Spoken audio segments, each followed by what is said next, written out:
Okay, recording. Excuse me. All right.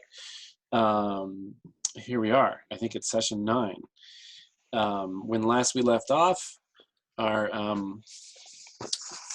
party of Taiviki, the carpenter, Taimi the hunter, and Weirin the elf wanderer had arrived in the village of Saltwall.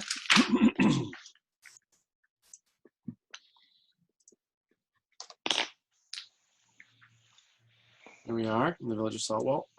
Excuse me. And after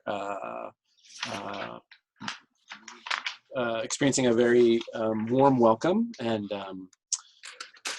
helping Durbin rejoin his people, our group struck up a relationship with the village elder at Maya, and also met Locke, the always learning, who is the sort of, well, I guess Locke is actually the village elder, and Maya is the kind of the leader, the mayor of this little town. And the beginnings of a plot had begun to form about, I believe the plan is to ideally capture the residents of the Corkane camp outside of the village, the leader of which is Eliza the word giver. And your understanding is that Eliza has 3 word keepers supporting her, 1 kind of personal assistant, and 3 laborers who do all the hard work, like building the high house that they've been working on in town. So an alliance has been formed between the villagers of Rayuna and the leadership of Saltwall, with the goal of basically sending the Corkane, or actually capturing the Corkane, and I believe some sort of hostage exchange was hopefully going to happen because some villagers have been abducted. Do I have that right? Yeah. It's a big plan. All right. And let's see here. A meeting was called. I believe sort of very early in the morning. Does that make sense? Mm-hmm. For the meeting at Amaya's house, where she holds audience with people whenever they have problems that they need resolved. Well, we talked about I think maybe approaching the camp at night. So I don't know if I can't remember where we were at last when we talked with everybody. Yeah, I remember that as well. We were down at the ocean side, or the bay. That's right. That's where you and Locke and Maya sort of agreed upon joining forces to make this happen. And then I believe Weirin got the elf Kuan on your side as well, after agreeing that no unarmed villagers would be harmed. And then the plan had been to meet with this kind of, war council is too strong of a word, but this group to make an actual plan about what to do.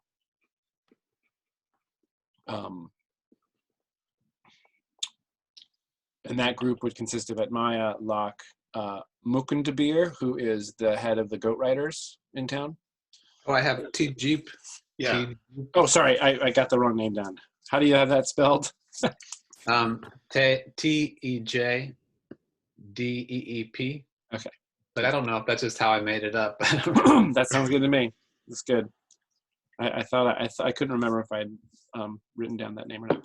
Oh, one point of order. Don, I went back and I listened to our last session. And as far as I can tell, what you have is enough ingredients to make 2 doses of the lock finger, but you haven't actually made it yet. Oh, okay. Got it. I had a question about the lock finger. Yeah. I remember that we were trying to figure out what it actually did, because we hadn't, it hadn't been decided upon. and then Donna rolled for it and didn't get a great roll, I think. I'm trying to remember. And Right. then you said, well, it only works if you stuff it, if you eat it, and Yeah. it tastes terrible. And then I was wondering, was this a poison that Mirren knew what it did, or was it an experimental poison? I'm just curious about how that would work, because it seems like if she knew she was making a poison, she would, if she knew what it was, she probably would know what the poison would do and that it would be useful. And then I was thinking, well, if it's a poison that you have to eat in order to make it effective, and it tastes terrible, why would she go through the trouble of trying to make it? Unless it was like an experiment, you know, and I she didn't think know how it would work. for me, fictionally, the thing that makes sense is it was what she could put together from ingredients you found on the way.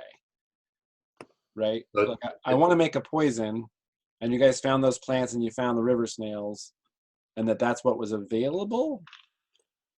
That would be my explanation. But okay. but if you have an idea about how to temper that or somehow have it make more sense, we could talk about that as well. No, I was just wondering if it seems funny to retroactively say that the poison that she was thinking she was going to make was not really that useful.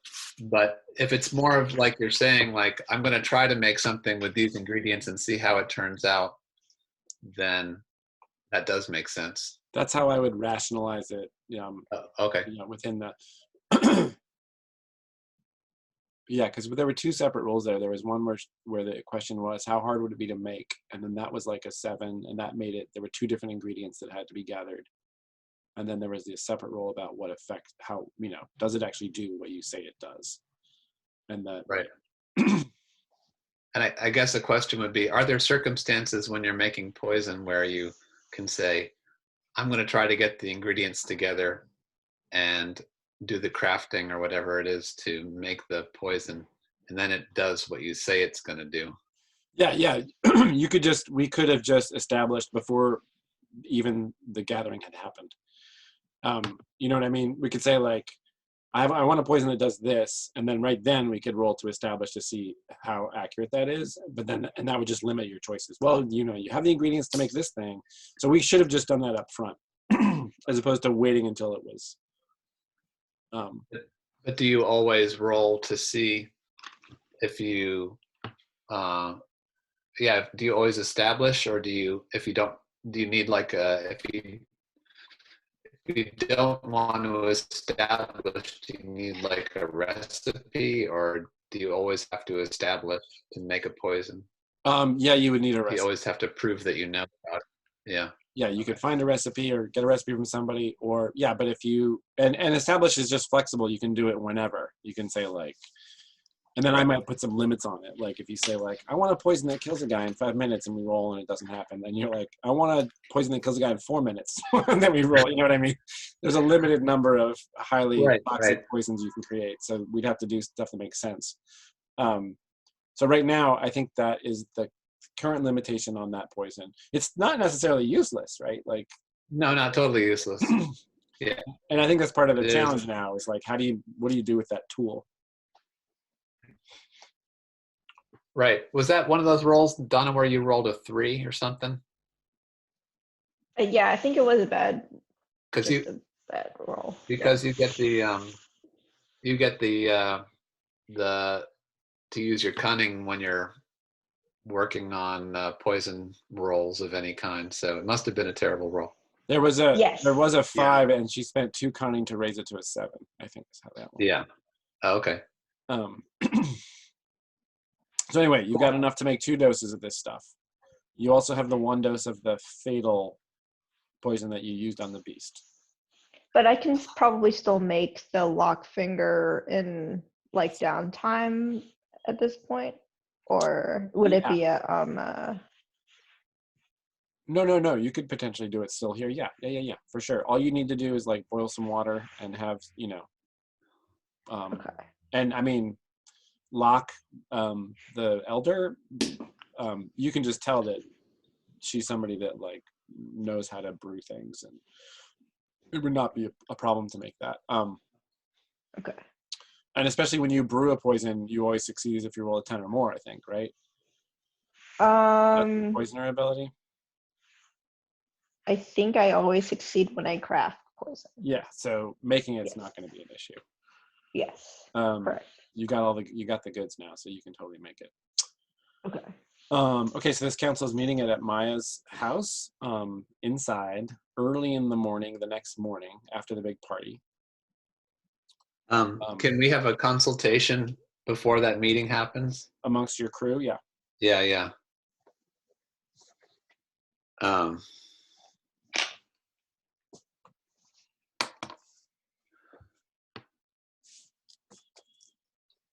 So maybe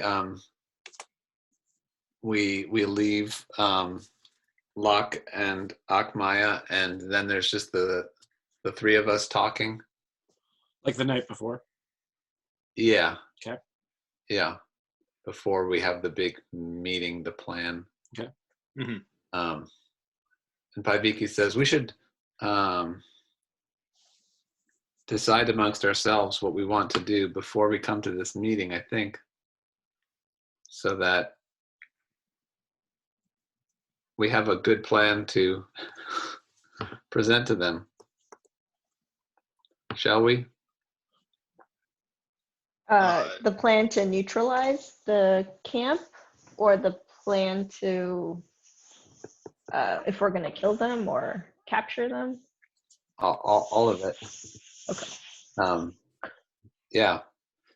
I mean, the salt wallers might have some of their own ideas in mind, I'm sure, but Yeah, their goat riders seem pretty formidable. Without Yeah. them, I don't think that this would have a chance of success. So in some way, I think we'll be beholden to what this Tajik wants to do. yeah. Well, I'm trying to think of ways that we can minimize any casualties, and I had proposed that the two of you, if we go at nighttime, the two of you could have an advantage over the Korkine by not Moirin could see them when they could not see her, and and timings.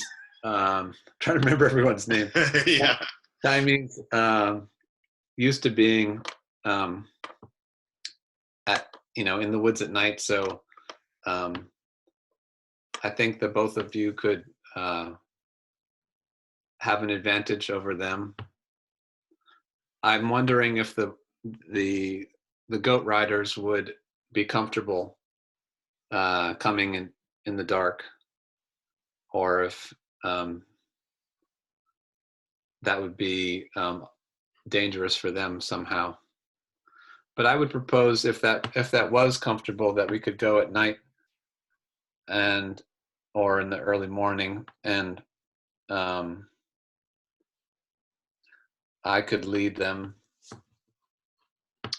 Yeah, the goat riders. Yeah, or go as a herald for them or whatever. And then if they do offer resistance, then we would have you and potentially Kuan, if you think she's reliable. So 3 figures hidden to create backup if they don't go willingly. Yeah. Or to cut off an escape route. Yeah. I mean, I think that's, we're going to have a much harder time if those word keepers are able to access these formidable weapons of theirs. I think that the greatest chance for success is going to be to move in fast and to catch them as unawares as possible, so that hopefully they see that surrender is their only option. They might fight tooth and nail. Yeah. I have another idea. I could go to the camp posing as a Corkine trader and tell them that I came to Saltwall and get inside the camp so that when the attack does happen, then I can hopefully disarm them. Oh, you're talking like right before we attack. Yeah. Somehow sabotaging or getting between them and their weapons. Yeah, or putting their leader in a tough situation. That would be incredibly dangerous. But nobody in Rayuna can outfight me, hand to hand. So I'm confident. But you're right. There's a bunch of them. They might take you as a hostage. Yeah. And diffuse it. There is that.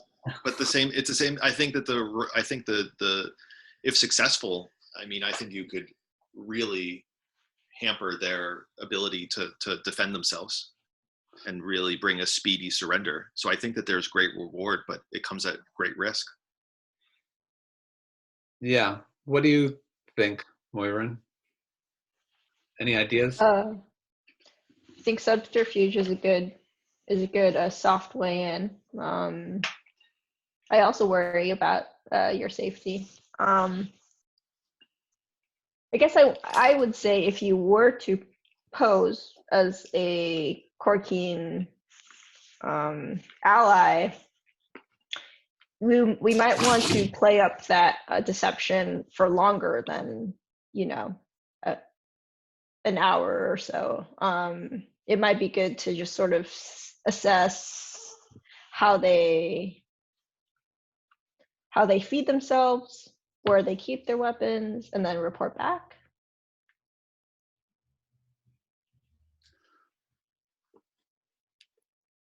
Yeah, like it might make me look suspicious if I come and go from the camp. But right.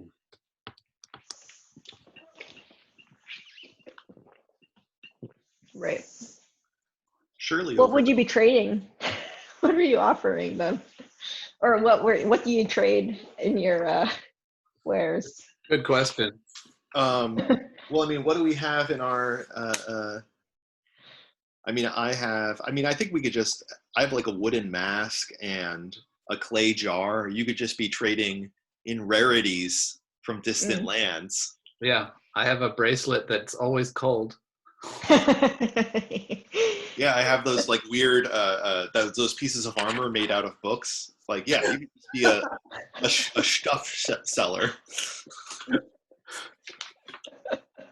Yeah, from the hinterlands. I don't think that's outside of believability that you could show up and announce yourself, and get information and then leave to assumedly sell your wares in town and then come back, claiming you sense some comfort by being in their camp.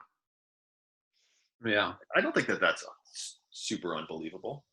But even if you did even if you left and you thought that it would be unsafe to return, you would have the information about where their equipment is kept, how many word givers are prepared at a given point, because they also have those 3 workers, and we don't know like what their deal is. Even just one visit to their camp could glean a lot of information, even if you don't think it's safe to return. Or you could have a drink with them and then mix some of our the red cap stuff with them so they're all very sleepy. And that would make them less they probably won't kill all. There's 7 of them, maybe, right? You could make them all lower defenses, and then we round them up and arrest them. Red Cat mixed with Islamat's Bane? Perhaps. Do we have any kind of drink you might? I've got a bottle of Red Cap. Right. Okay. Well, that might be,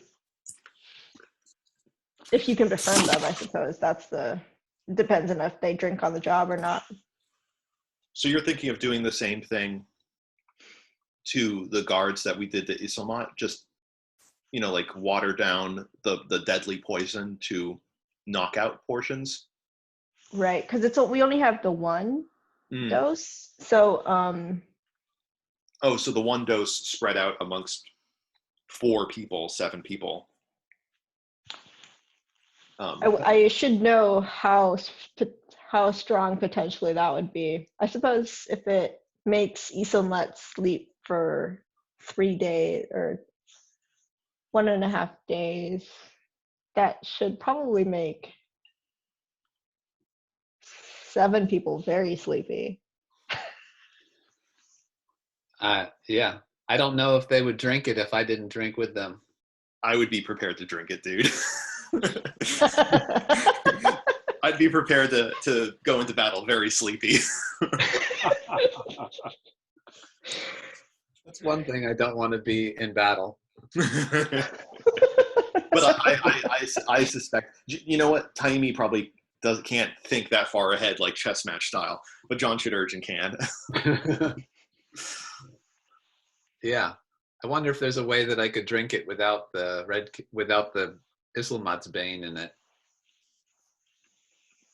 Oh, question: Does Muirin's poison making abilities also work as antidote making abilities? Yeah, I mean, it might, but oftentimes, I mean, it'll just depend on whether the antidote is it can be made, right? What are the local ingredients and whatnot? But yes, absolutely. That makes sense. Yeah. I guess, yeah, the other question is, right, yeah. What is it? Are there any tricks? Just like eat a lot of rice before you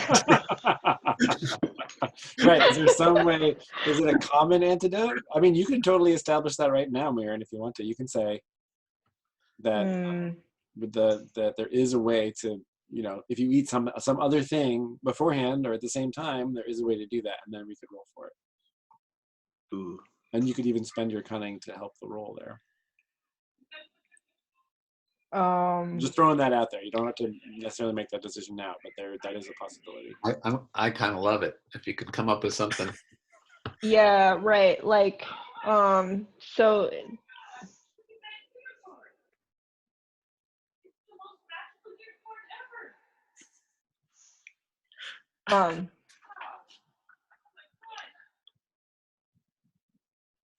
do you guys hear that? I think that was Tess. Yeah, it's my wife okay. talking to our niece. Sorry. Sorry. Okay. No, it's okay. I think we're talking about unicorns, right? It's apropos. Yes. So there's definitely an antidote. I'm just thinking. So it comes from a fungus, and so if you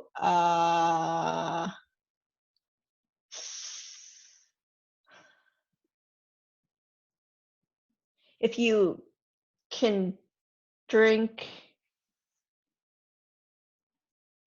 yeah, maybe there's a thing you can drink that'll sort of neutralize the stuff before your liver has to process it, and then you don't just seize up and die. So some kind of like alkali to the acid or something like that. Some counteracting. So something you can drink, okay. And how easy is it to find this thing? Is it? You'd have to find the plant, I think, and then make it. I mean, another thing, Donna, just to be clear about the parameters here, you could say that it just needs to be really salty water or something like that. Oh, really? Yeah, just depending on what you can totally go for that. And then if your roll's really bad, I might complicate that and say like, well, it has to be really salty water, but you have to add this other thing or whatever. But it can be, I don't think it can be as common as drink a lot of water. Right. I guess then you could just pee it all out as soon as possible. But you can go, you can totally go. That could be an interesting drawback to this poison. I guess that's the other thing is since you're establishing the power of this poison, if the antidote is easy, then that also has future complications. But I just want to make it clear that your palate is pretty wide open right here. Maybe just bread, a lot of bread. You just need to eat as much bread as possible and hope that they aren't eating bread themselves. Right. That's a bad idea. There's this one guy, he just loves a loaf of bread. Yeah, the Colkeen are renowned for their distaste. It has to be a little bit weird. They only the salt wallers have just make a kind of flat bread. So there is bread. They make a kind of rye flatbread that they roast on the fire.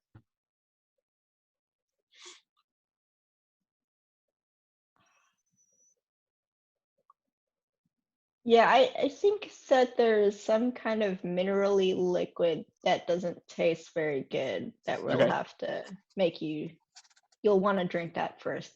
A minerally liquid. How about so one of the things that's very common in this area is lime, like the stone, like limestone. So powdered limestone mixed in water, maybe. Would that fit the bill?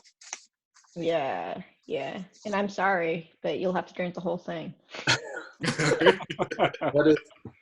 What does powdered limestone do to you if you drink a lot of it? I think over time it probably accumulates, it probably creates some serious mineral sediment in your body. Gallstones. Something worth looking up for sure. I was just reading about how people used to take mercury, back in the Middle Ages. Like they thought mercury was like a curative, and then it would extend your lifespan.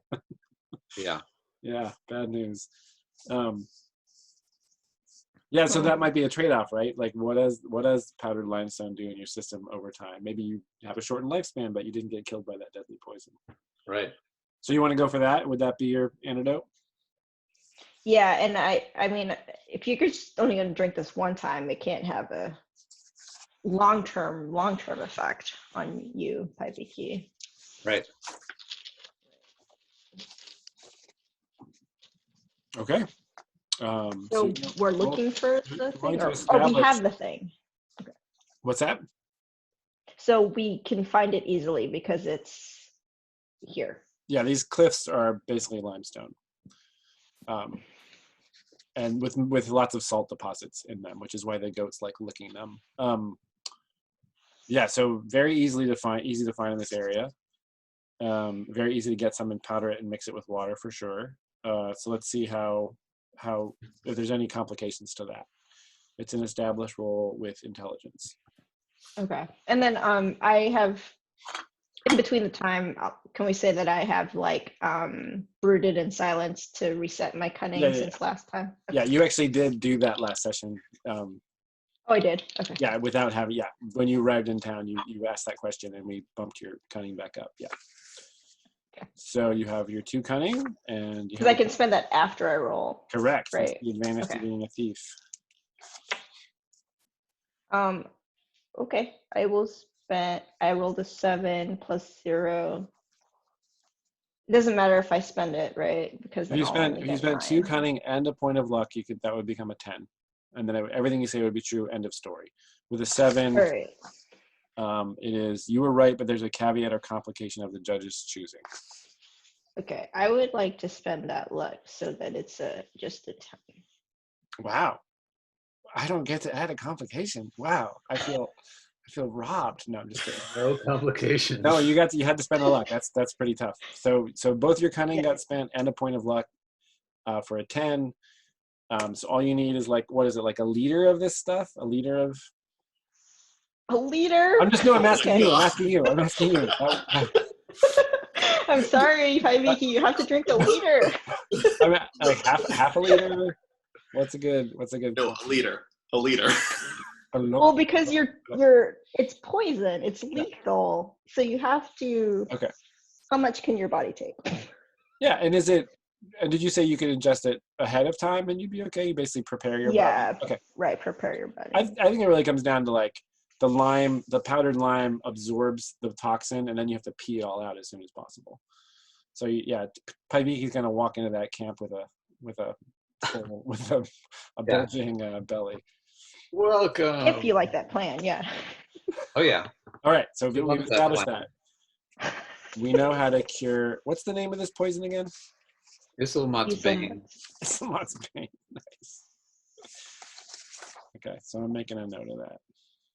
Yeah. All right, so I drink this stuff. I have the red cap.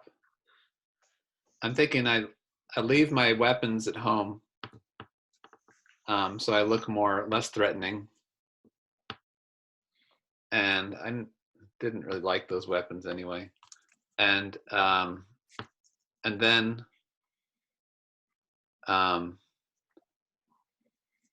how do you know if they actually all drink it?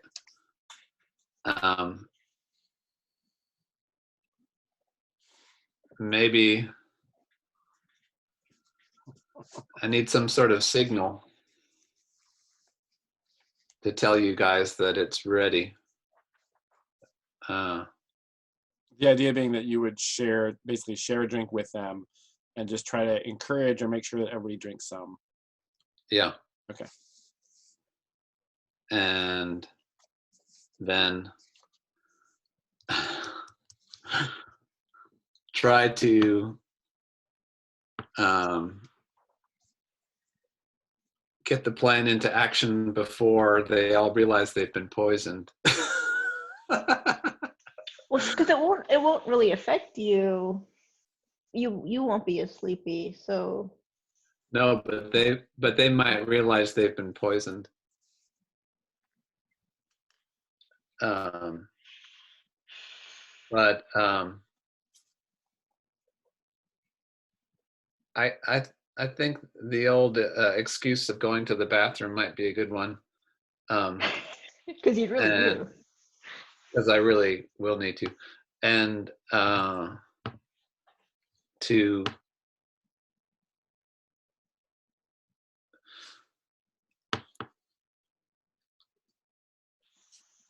I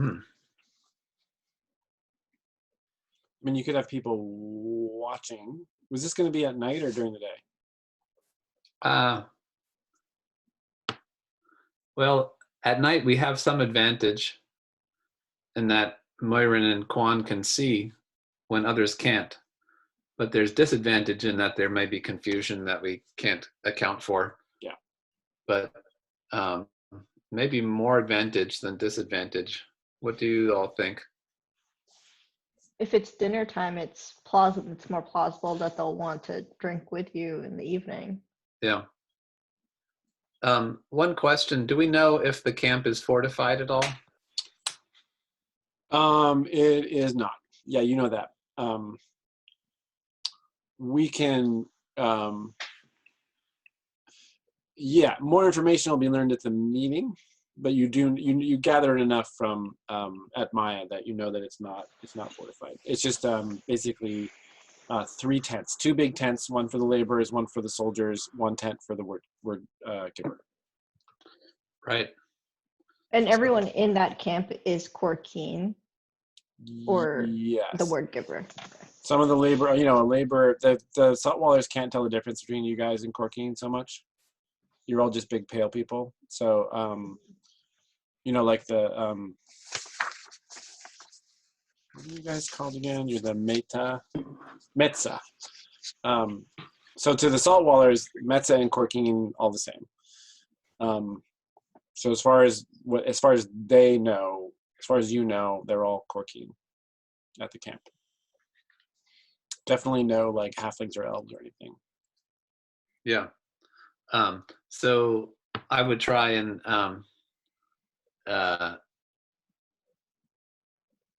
get the their weapons before the attack happens?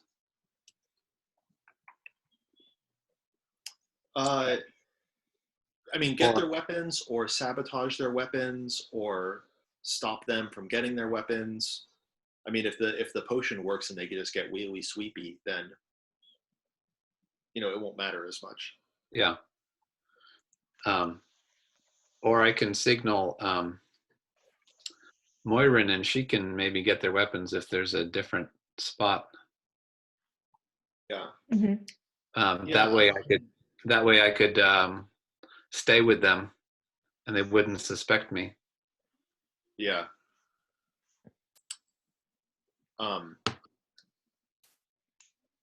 But just to get to the meeting, so the general idea is you're going to go in, pose as a Colkeen trader, try to drug them with the wine, which will inhibit their ability to defend themselves or prepare. And then at a prescribed time, once it has worked its course, the goat riders will rush in and attempt to take them unawares and seize them as prisoners. And then the B team, or maybe I should say the A team, is going to be in the background, making sure that nobody escapes and keeping a watch on things from afar. Yeah. Okay. Cool. I think there's like little details that I think that the Venati might have insight into, like, maybe one of them's gone into the camp, right? Maybe Edmaya has been inside the camp and could tell us where the weapons are, right? Yeah. Yeah. And let me also just say that establish as a move is open enough where you could get in there and be doing things, and then you could say, oh, wait, I brought my special thing with me. Or, you know what I mean? You can establish things after the fact. You can get in there and say, like, oh, well, actually, Mirren was hiding behind the captain's tent or whatever. Like, you can adjust the plan while you're in there if it makes sense. But you will have to make an established roll to do that. Okay. So every detail doesn't have to be totally nailed down. All That's right. the basic plan. Is we have a little bit of there's a little chicanery, there's a little deceit where Paiviki is going to try to fool them, and then hopefully get them to drink the stuff. And then your backup is the goat riders. And then, John, were you saying that the A team is everybody else who's basically waiting outside as backup? Backup? We are in Taimi, and we talked maybe Kuon also being, because Kuon can see in the dark. But you guys would basically be like hanging back to look for anybody that makes a run for it, or like a perimeter security as opposed to right in there. Well, that was my impression. Okay. I would like to imagine that if the goat riders attack and I try to help fight, that if they realize that I'm fighting on the goat riders' side, that you all will be close by and ready to swoop in. Yeah. At that moment. In case you're in a tight spot. Yeah. So not too far. Yeah. I mean, obviously, yeah, the best case scenario is that they just drink the wine, they all go to sleep, and we just come in there and pick them up like little babies and carry them off.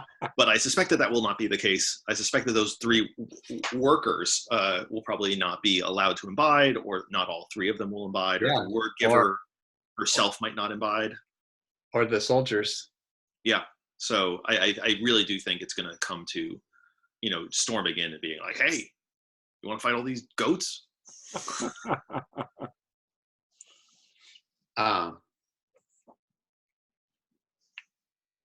Sounds good.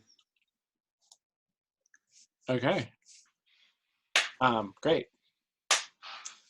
I have this fantasy about telling them about a story about the dangerous brigands that I narrowly escaped in the woods. Maybe that will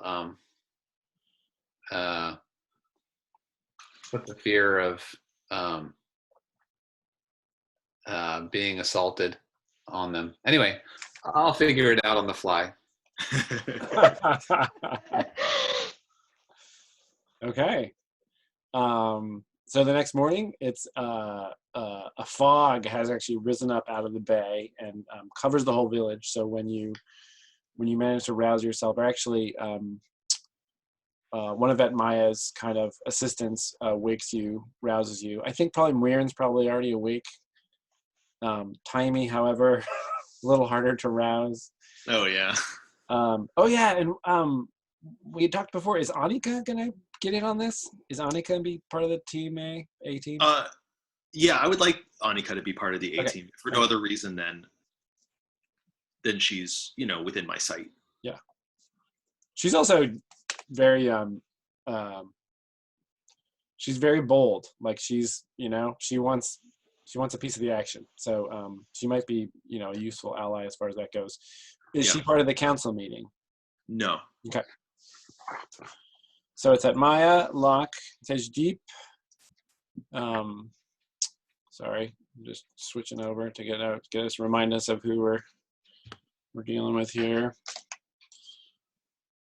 There's the boss of the town, and here is the elder.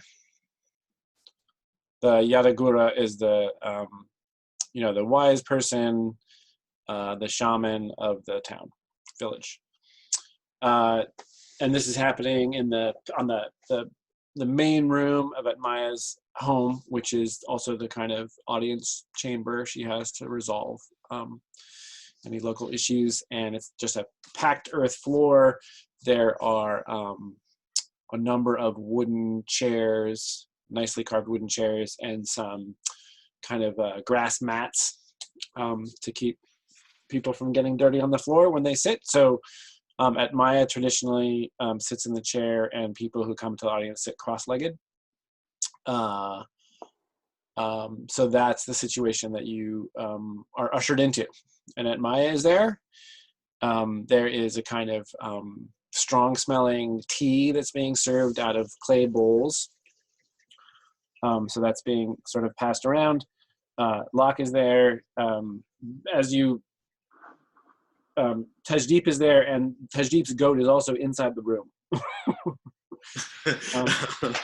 The goats are allowed inside the buildings. Oh yeah, just to keep you aware of the scale, when you go into this room, you have to duck to get through the doorway. Since the Venati are around 4.5 feet tall, it's not like super low, but you do have to kind of like duck to get in there. And when you're standing up, luckily the room in this audience chamber the ceiling is relatively high, but so you don't have to like duck, but you can actually stand up in there. But it's considered protocol to actually sit cross-legged for this kind of council. So that's made clear to you. And when you come in, Locke and Maya are kind of deep in conversation. And you're welcomed.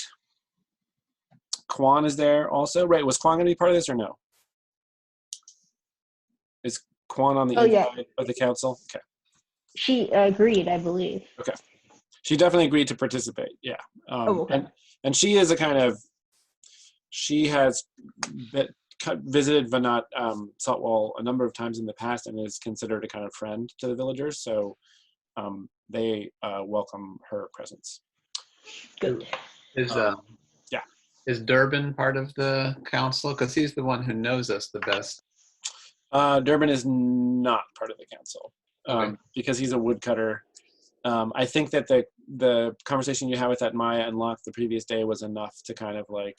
In fact, I think you even made those roles to like be like those diplomacy roles essentially, right? Yeah, I think I burned my luck on that too. Yeah, so because of Durbin's good opinion and their kind of evaluation of you, they don't need Durbin there to be the go-between. In fact, Locke and Maya can both speak your language to some degree, whereas Durbin was not so great. They're a little more fluent. Okay. So you're all in there, and yeah, and there's like a smoky fire burning, and it's a very kind of cozy room with you big people in it. And Maya says, welcome, travelers.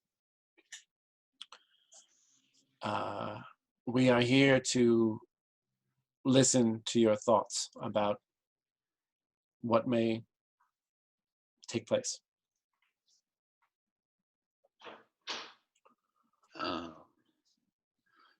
So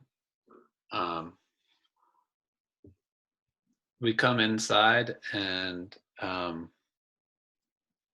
do we know the tradition of sitting on the floor? Has anybody taught us that? I think that the assistant just kind of like gestures and indicates yeah. that that's what you're supposed to do. Yeah. I sit down then. Yeah. And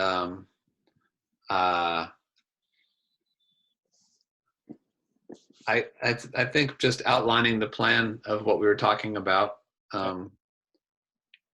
and this is our suggestion for how we can capture the Korkeen with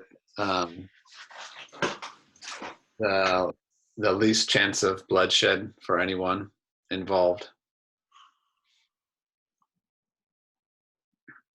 And we wanted to know how this would sit with the people of Saltwall. So they listen attentively to everything you're saying. And then Maya confers with Locke. Tajdeep is basically sort of like, as you're speaking, Tajdeep nods and is kind of very, very warmly smiling at you. Like Tajdeep sits with their hands kind of akimbo on their knees, and they're sitting cross-legged, and just kind of like is very paying very close attention, and seems, I wouldn't say excited, but is very engaged with what you're talking about, and you're just getting like a lot of positive energy from them. And then Admaya says, show me this this drink that you wish to give them.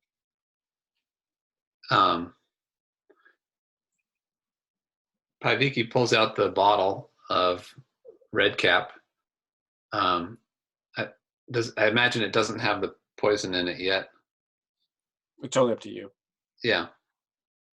I don't think so. Not until we've had the meeting. Yeah. This is the traditional drink of our people. And this is the good stuff. Would you like to try some? It has no poison. No poison. If this is needed for part of your plan, no, I thank you for the offer. There are 8 of them in this camp. How can you ensure that they will all drink from this bottle? Well, I'll tell them a good story so that they will not be able to resist sitting around and sharing with me. And Elisa, the word giver, and her assistant, Ilmater, they rarely engage with the word keepers and the laborers. They mainly keep to their own business. Oh. Well, then it might be possible to drink with Elisa and her assistant, or with the word keepers, but maybe not both. Elisa is partial to our local drink. Every other day, we send her several flasks of it to keep her happy. I know that about her. And this is the honey mead that you guys had the night before. It's like their local beverage. Well, The Mitha. It's called Mitha. and so it sounds like she's fairly trusting of the people of Saltwall. Then, Well, Ilmater drinks and eats everything before it touches Elisa's lips. I see.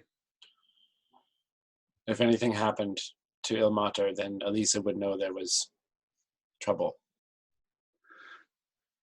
Is there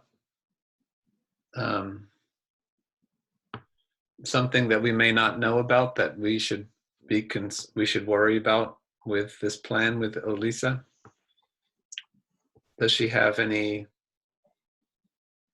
Are there any hidden dangers that we haven't thought of? She is a strong-willed one. She drinks too much Mitha.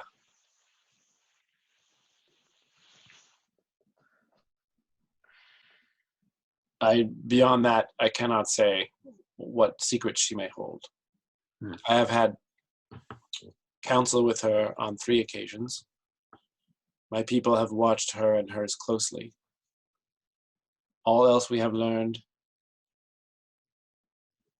is that one of the laborers also drinks too much, even by our standards. And one of the word keepers, her heart does not seem to be in her task.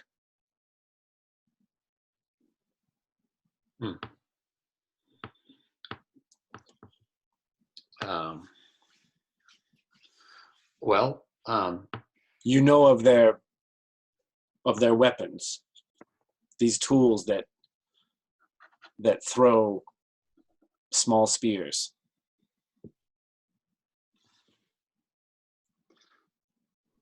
This is why we wanted them to be asleep. Yes. It is a good plan. Locke and I agree. This is much better than trying to face them with force at first. And nighttime, or does that work for the goat riders?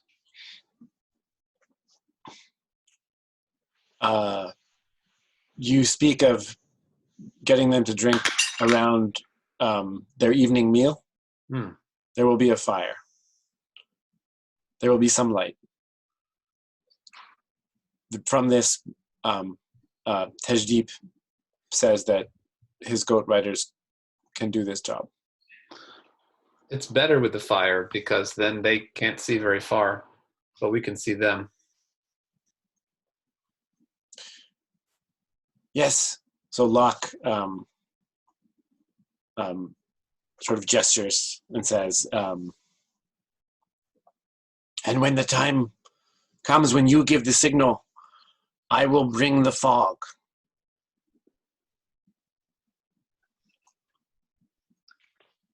And she says, what do you mean, wise one? I will call the sea to us. And she gestures like this. And from the door outside, the fog outside gets pulled into the room and drifts all along. Like you guys are all sort of sitting cross-legged, so it like flows into the room like, dry ice. And fills the room briefly at sort of waist level. And then Locke waves her hand and the fog dissipates. Wow. Amazing.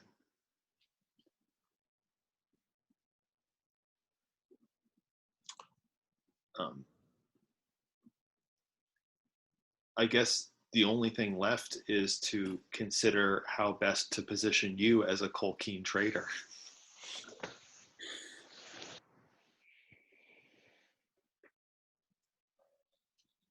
Wait, do you mean, who are you talking to? Hi, Vicky. Oh, yeah. That's what I thought.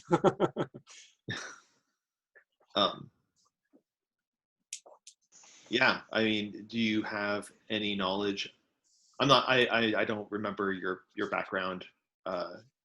What's your like level of knowledge of Coquine Well, society?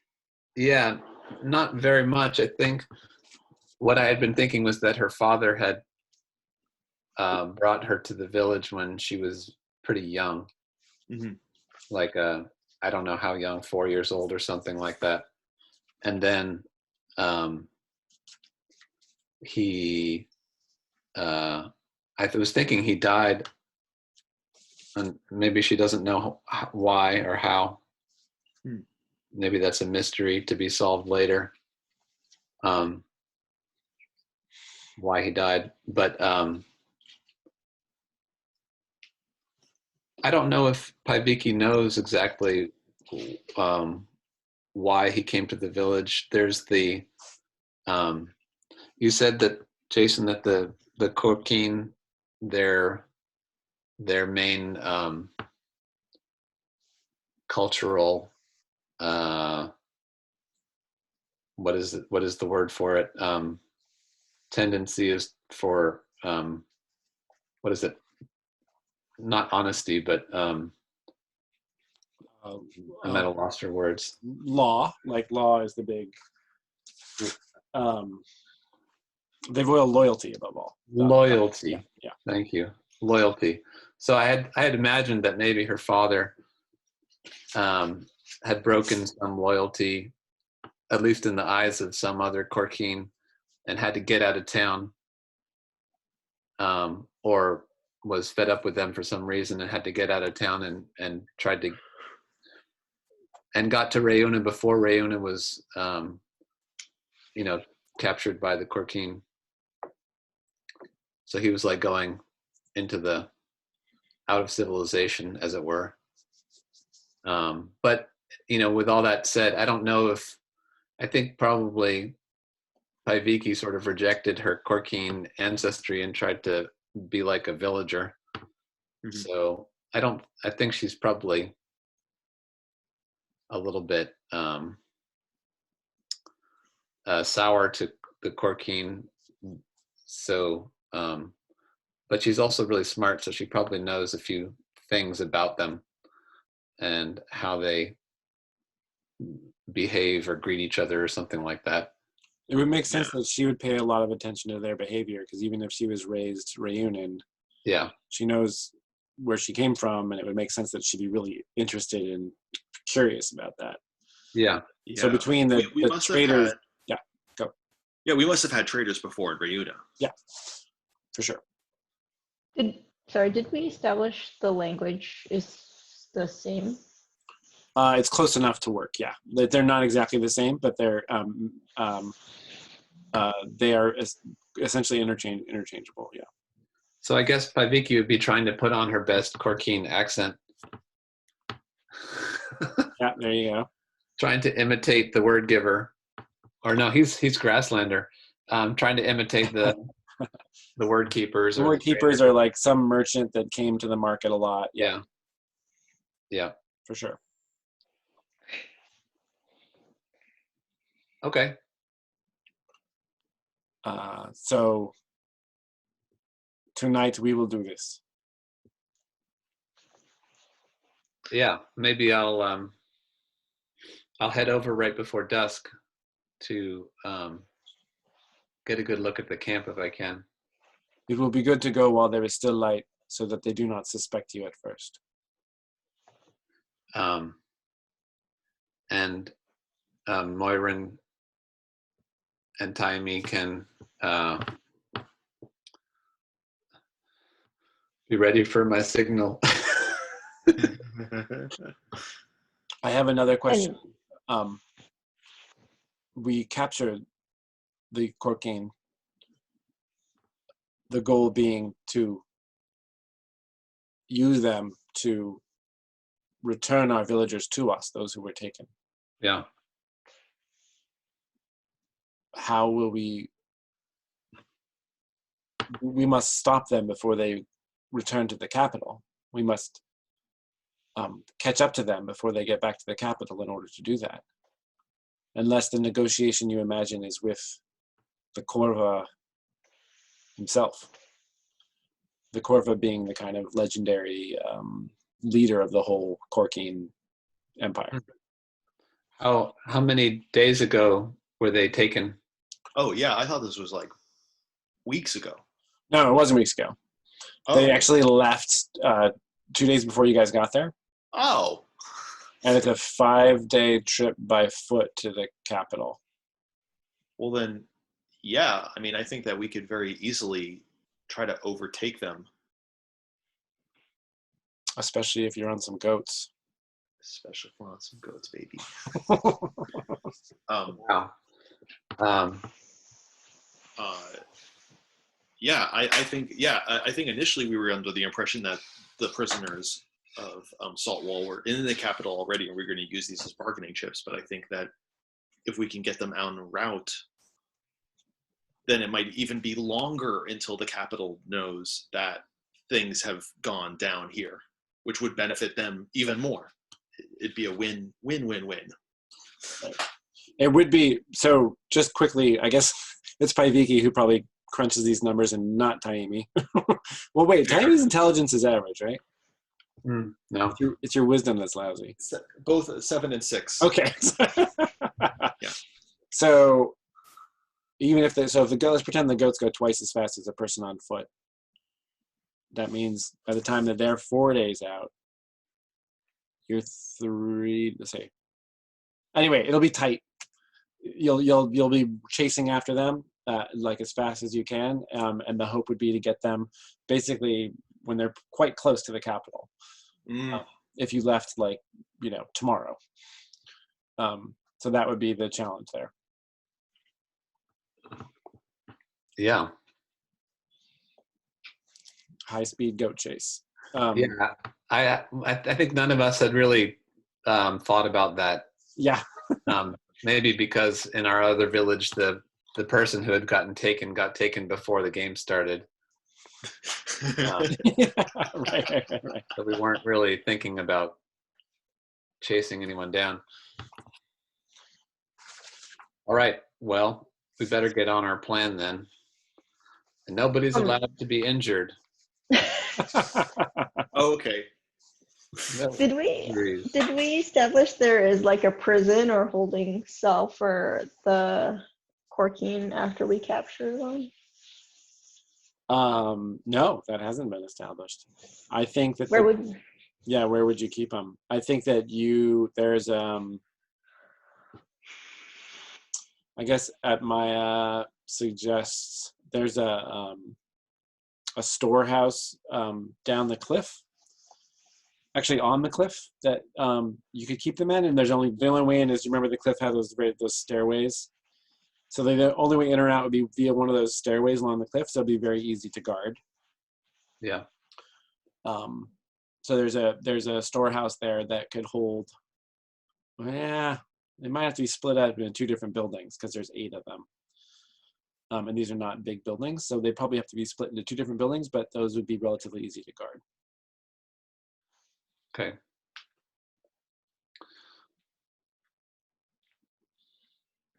All right.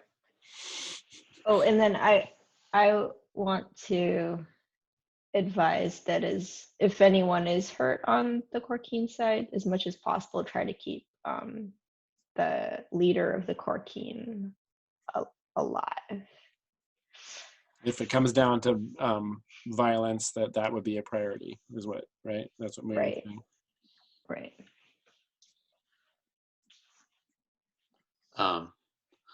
And Paiviki wants to establish a call, and she says, let this be a signal for the goat riders to start charging as into the camp. If there's no other signal, and she lets out like a big kind of like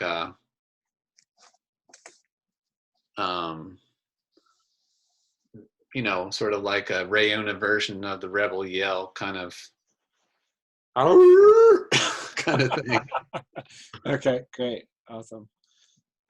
Wait, and that's the signal for the goat riders to come? Is that what you said? Yeah, I Okay. mean, So you would I be think- announcing, it would be very clear to anybody near you that you would be calling the goat riders, because once they arrive, it'd be clear what you were up to. yeah. I Okay. mean, I think alternately, Moirin and Taimi can call them over in a different way, so that they have they don't have any warning at all. Yeah, like if Muirin kept an eye on things, Muirin could basically make the call, right? Muirin Yeah. could say now, like, Yeah. because it might be but maybe the emergency call would be the thing you just did. Yeah. Like first thing would be Muirin like deciding. Yeah. Does that make sense, Donna? Yeah, so the signal though to get rid of the weapons in some way is earlier than that though, right? So Yeah. you were gonna we would be still sneakily trying to get rid of the weapons, and then once we feel like everyone's ready to be taken, then we'll have Right. that signal for the goat riders to Or arrive. Okay. if anything goes terribly wrong and we need backup, that's what that signal's for too. Right. Sounds like a plan. Okay. Any preparations need to be made before? Obviously, you're going to mix the poison with the red cap. Yeah. I guess, would you want to reseal the wax on the red cap? Like, Yeah. break the seal, put the poison in, reseal it. Yeah. Any other preparations? I wouldn't mind armor. If it fits me and they've got some armor lying around, I wouldn't mind armor. If it fits you, they're all smaller than you. Yeah. Let's see here. Do you want to use my shield? No, it would interfere with me using my bow. I wonder if Annika can carry my sword, my spear and shield. Sure, yeah, Annika will totally, I'll Yeah. make a note of that. Yeah, Annika's got the spear and shield. Taimi's got the bow. Muirin, what are you taking with you? I guess just make a note of what you're taking with you on this mission. Right. I probably would take a fighting weapon, like the spear. Okay. And then would Quan also have some kind of weapon, a staff or sword or? Quan has a knife, basically. Okay. I have an extra hatchet. I gave one to Topias, but I could give one to Quan, if that would be. Oh, great. Yeah. No, Quan would totally take that. A hatchet. Got it.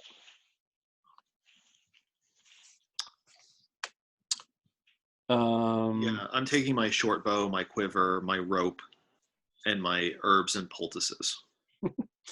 Great. And Paiviki's leaving weapons behind? I was just going to bring a knife. That any traveler might reasonably bring, yeah. Yeah, seem less threatening. Okay. And so, when you show up there, what are you going to be carrying? Just like, what are they going to see when you approach the camp?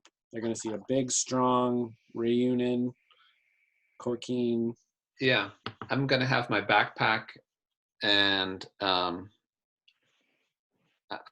what did you have, Taimi? I have a mysterious clay jar. I have the wooden. I have a wooden mask that I rolled up at the very beginning of the game as like my random item. Yeah. And then I could give you the special shoulder pads and greaves that I made. Out of books. The 2 greaves and 1 shoulder pad that's made out of books. Yeah. Those probably look pretty exotic. There's a curiosity, yeah. Yeah. What's the clay vase? It's a clay We jar. have no clue. Well, I Where did it mean, come from? you must have opened it at some point. You can decide what's in it if you want. Oh no, we just looted it from the first Hazelnut's lair. Oh, that thing. And you Yeah. haven't opened it yet. Oh my god. No. That could come in. That might be interesting. Okay. Yeah, there's a bunch of stuff. Like there was these three vials of like silvery liquid. Yeah, yeah. Isn't there the like the scroll case with the acorn on it or something? There's a yeah, it's a that was a little vial with an acorn on it. Yeah. A vial? Yeah. Like of Yeah, liquid? yeah. It was a yeah, it's a little clay, like a little clay bottle with a cork, and it has a acorn kind of embossed in the clay. Oh, that's the vial that John was talking about. You got the icy band. You got a bunch of books. Oh, so you guys have all that stuff written down? So there was a jar. Okay, I got it. I got the jar. I know what the jar is. Is the jar different from the acorn? Yes. Okay. Yes. Can you give me any other distinguishing features so that I can write something next to this jar so that I know that it is not acorn jar? So you haven't even opened this jar, right? No.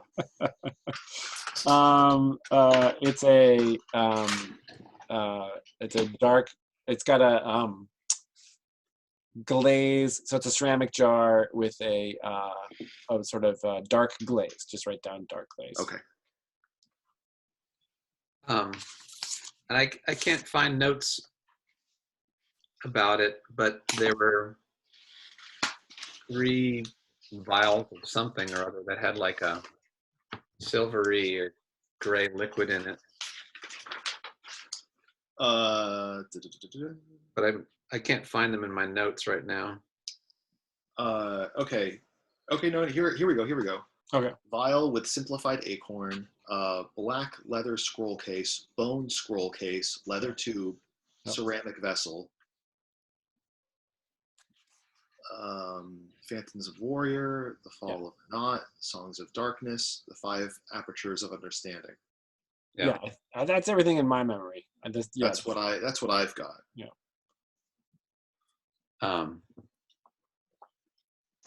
So yeah, I don't know about those vials. I think I would bring the mask, the cold bracelet, and maybe the vial with the acorn on it. Okay. And the other sundry things that I have. I have a writing kit. Yeah, that's unusual to have a writing kit. So yeah. Copper ladle. Oh. Look at this copper ladle I found. Yeah. Yeah. Okay, great. So you got all that in your backpack.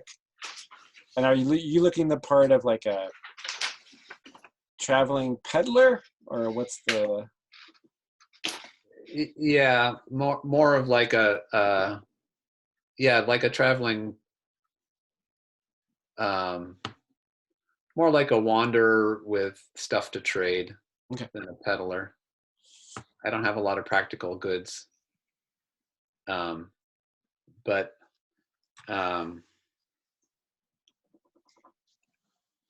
I think she wants to come up with a fictional Corkine sounding name that she can call herself. You want me to give you some ideas? Sure. Anu, Helmi, Laina. Helmi's good. Helmi? Okay. Yeah.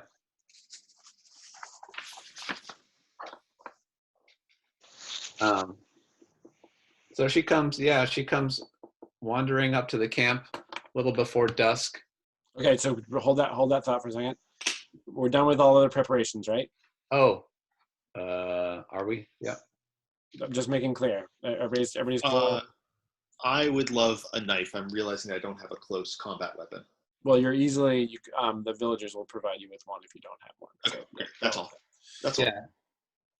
all. And then we didn't finish the armor conversation. Is that a luck roll? Yeah, I think what it would be somebody who could basically fashion you something that would fit from the stuff that they have on hand and do that in a day.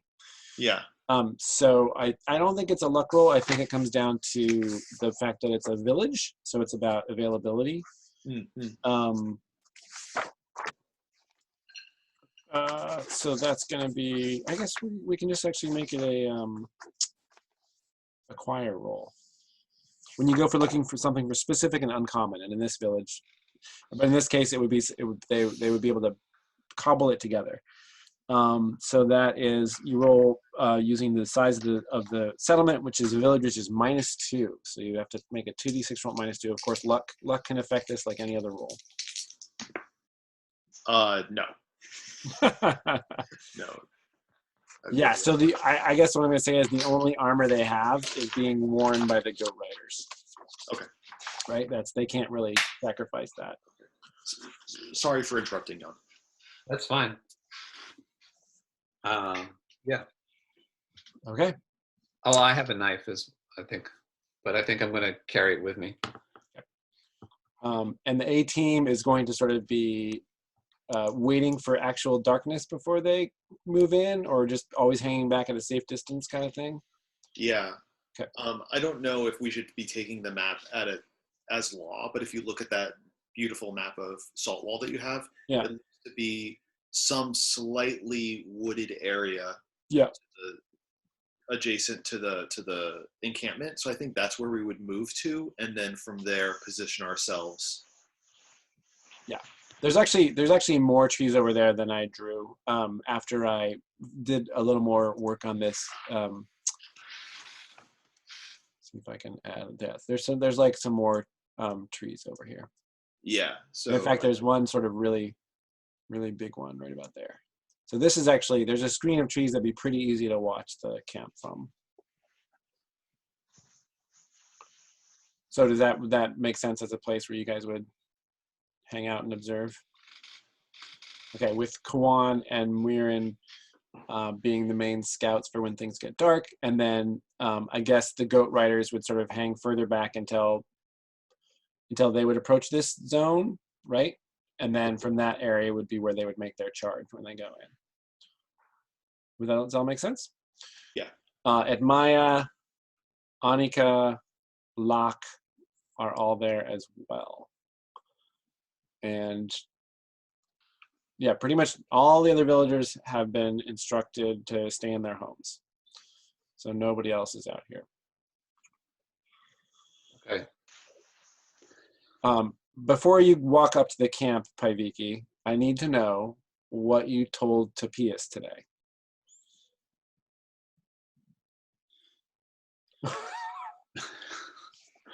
That was a hard conversation because I know that he wanted to come along. And Paiviki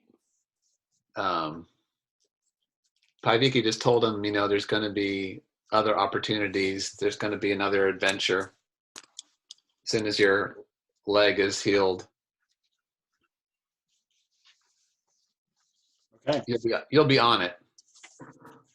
Why don't you roll to keep company to see how that goes? Okay. What is that? 2d6? 2d6. Do you have any bonds with him already? Yes. Great. So you're going to add. Do you have 1? Yeah. So you get to add 1 to your roll. Okay. Oh, I rolled a 6, so I can make it into a 7. Yep. So well, mark that circle. Or no, not when I. You succeeded. You rolled a 6. Is that after the +1? No. After the +1, I get a 7. Okay, then you're fine. You don't have to. Okay. What you would do is you can gain an additional bond with Tapias or give him a bond with you. I'll give him a bond with me. Okay. Yeah.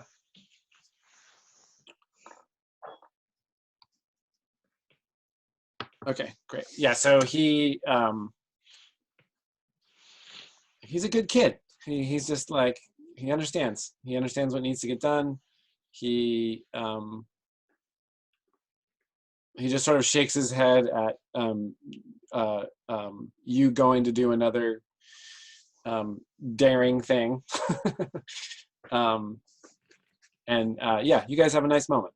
But he's totally, and you get the sense that his kind of crush on you is shifting more. Like he's starting to understand that that's never going to happen. I mean, maybe I mean that's how he's feeling anyway.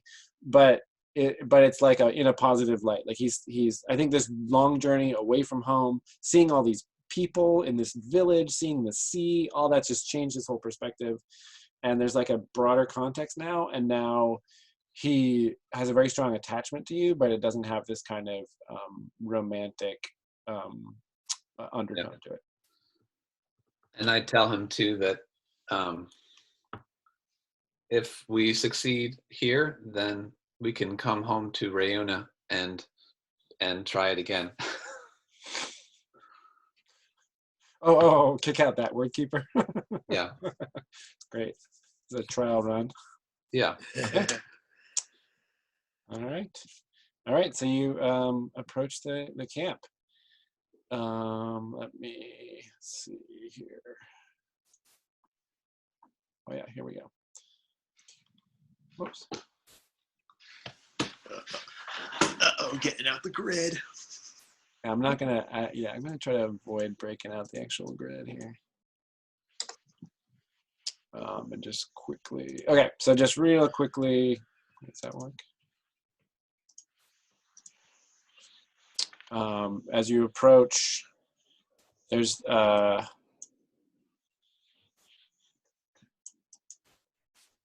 sort of two big tents that can sleep. Each one of these tents could sleep, 6 people. There's a fire pit in the middle of the camp.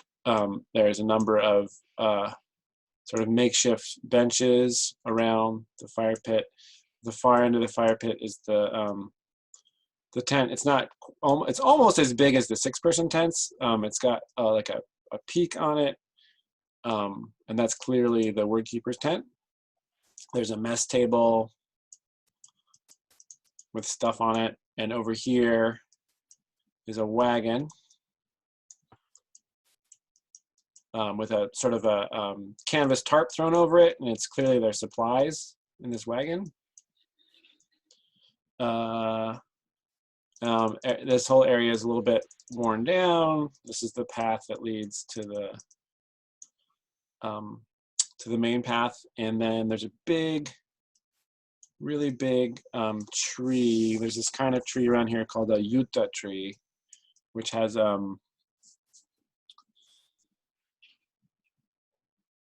this particular one is really big.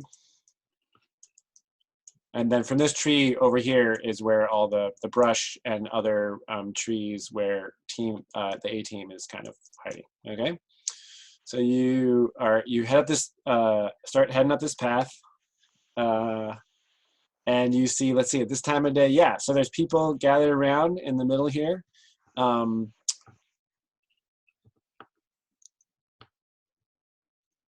There's a group of people, and they're clearly preparing a meal. There's like a spit over the fire. They're roasting something. You can smell the roasted meat. I guess those of you who've made your way into the brush over here, you see tied to this tree. Oh, actually, what am I doing? I have the drawing's not going to go away. I mean, the drawings I've made on the whiteboard here are not going to go away, but no matter what, yeah. Whoa. Oh, This creature is tied to the tree. So it's clearly the beast of burden that they used to move the wagon all this distance. And actually, at this time of day, this person is tending the creature, making sure it's getting fed. Okay, so you guys see that happening. Wow. And you have seen one of these. A merchant in Rayuna used one of these to haul some stuff to the market one time. And the Korkeen call them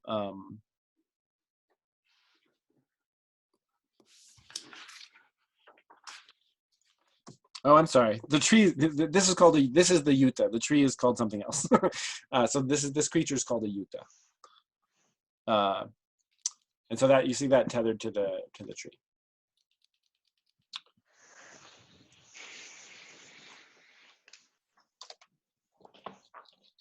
Yeah, right over there.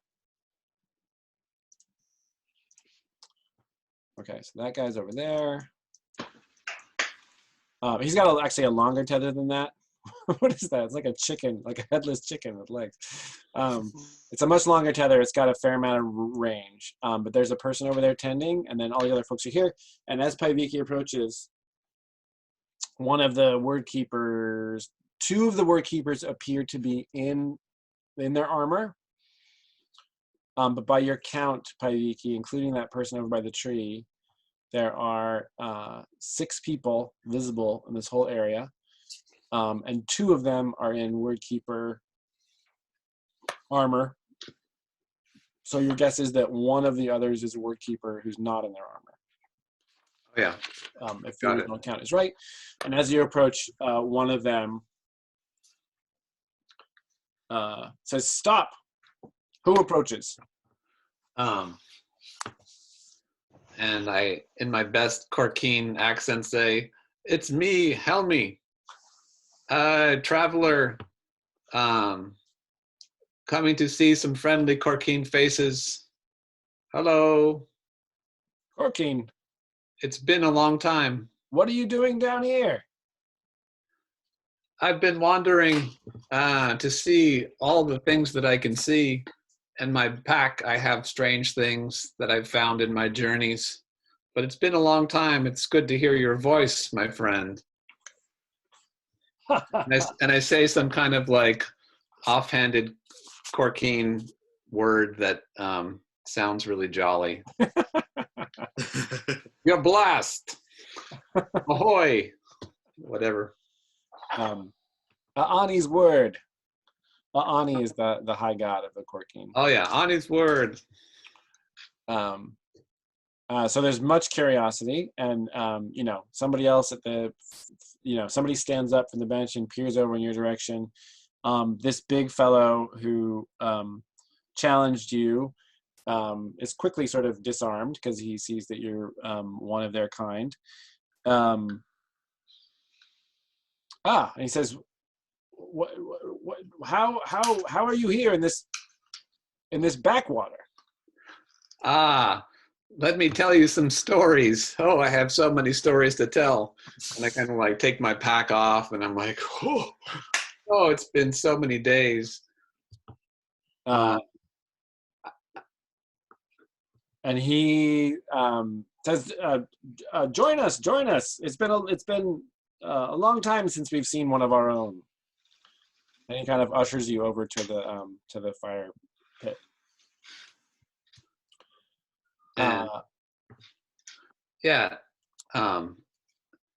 And she kind of like sits down, and I've been coming through the wilderness from the north, and I came through many trials, and I tell about, I kind of make up some version of the trip that we were on, coming down the river, and there's this giant waterfall, and start getting into telling some stories and chit-chatting with folks. One of them, he actually, he puts a plate of roast meat in front of you.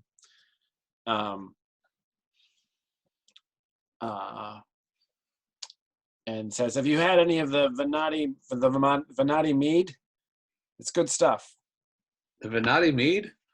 Oh, no. You don't know these people? Have you not been to the village?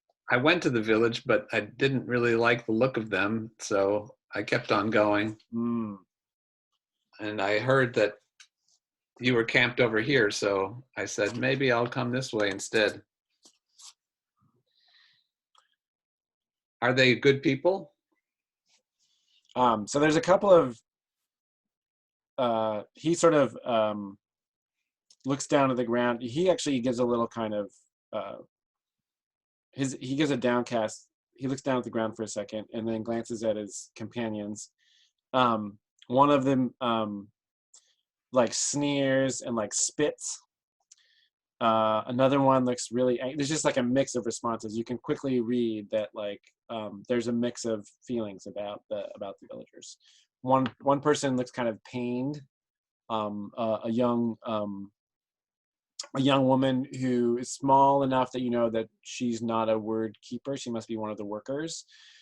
In fact, by this point, you've identified the third word keeper just by their clothing. They're wearing a white and blue tunic that sets them apart from the workers.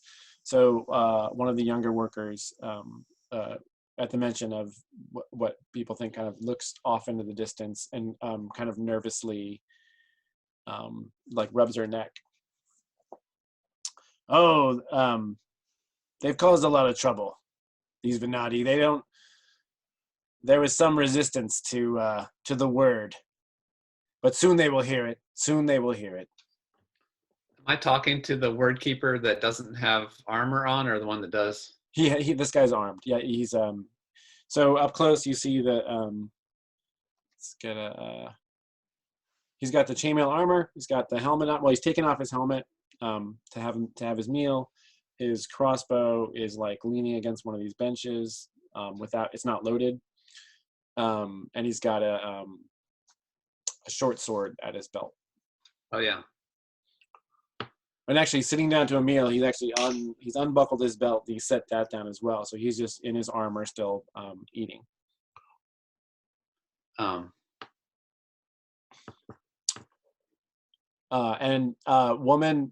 So the woman who was tending the animal has come over as well, and she's joining you guys. In fact, she's the one that looked off anxiously at the mention of the Venati, and a short-haired, pale woman peers out of the opening to the word giver's tent. There's a moment where somebody glances out, obviously sort of checking out what this noise is, because there's a little bit, the chatter has increased since your arrival. So that person kind of peers out and then disappears back into the tent. Oh yeah. What a story! You by yourself? You traveled across the wilderness? Yeah, and I try to tell the story very loud and embellish it. I talk about the River King and describe it in detail, and its dangerous sounding call, and how I barely escaped the River King, and I take out the red cap too, and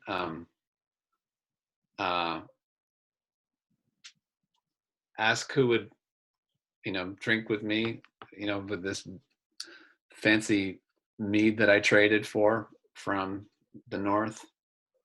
What is this? They call it red cap. It's the best from that they have up north. So one of the other word keeper, the word keeper is not in armor, is a woman who just is very unkempt relative to the rest of them. She's got like kind of matted hair. She takes a step over and just like grabs it out of your hand and like looks at it, holds it up to the light. And wrenches off the seal and smells it. Woo! Smells like good stuff, all right. It's the best. Here, come, have a drink, all of you. Let me tell you what happened to me afterwards. And yeah, go ahead. So is anybody coming to hear the story? Yeah, well, you've definitely got the attention of everybody around the fire, and the tent, the word giver's tent is the front. The entrance is sort of pulled aside. The same woman before with the short hair steps out, pulls it aside, and the word giver emerges from the tent to see what all this noise is about. Oh yeah, and I will show you what the word giver looks like here.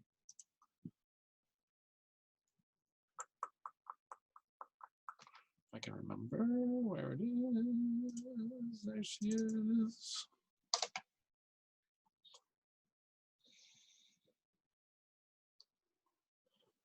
And Eliza emerges from the tent and approaches the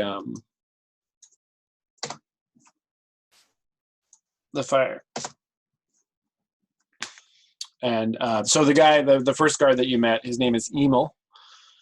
He's introduced himself to you by this point. And he said, and that's Laia, and that's Elena, and he kind of points to them all and introduces them to you. Henna is the name of the young woman who was tending the animal. Oh, and this is our word giver, Elisa. And he gets up and does a little, salute, as do all the word keepers. The laborers all stand, but they don't give the salute. And Lisa, as she approaches, like she has a very, trying to think if you've ever seen anybody. So your only experience with a word giver before is with Ilmari back in your hometown. Yeah. This woman has the bearing and the carriage of somebody who knows their boss. Like, not Ilmari, it was always like, you just never had the sense that he was really, A, that his heart was in it, and B, he couldn't really convince or intimidate anybody. He just didn't have a commanding presence. This woman has in your experience, a kind of instantly marked presence about her. She's got this big mane of black hair. The way she carries herself, she's wearing this kind of fur, this kind of shoulder cloak that has fur on it, and she kind of like strides up to the fire and does a little gesture to indicate that the guards can stand down. And she says, and who have we here? And Emo introduces you as Helmi, the traveler, and the stories she's told, you should hear them.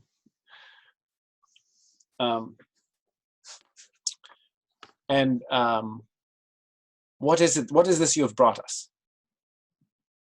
Talking about the red cap. Oh,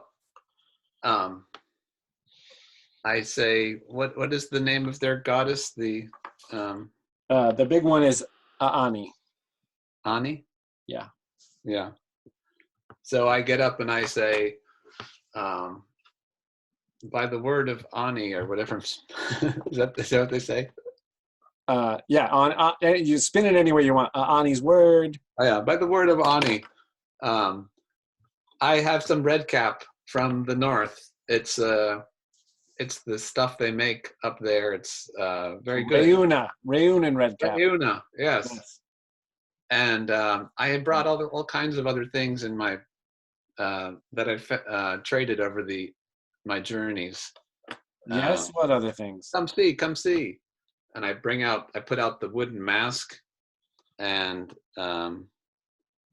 the vial with the acorn on it that I said, I don't know what this is. And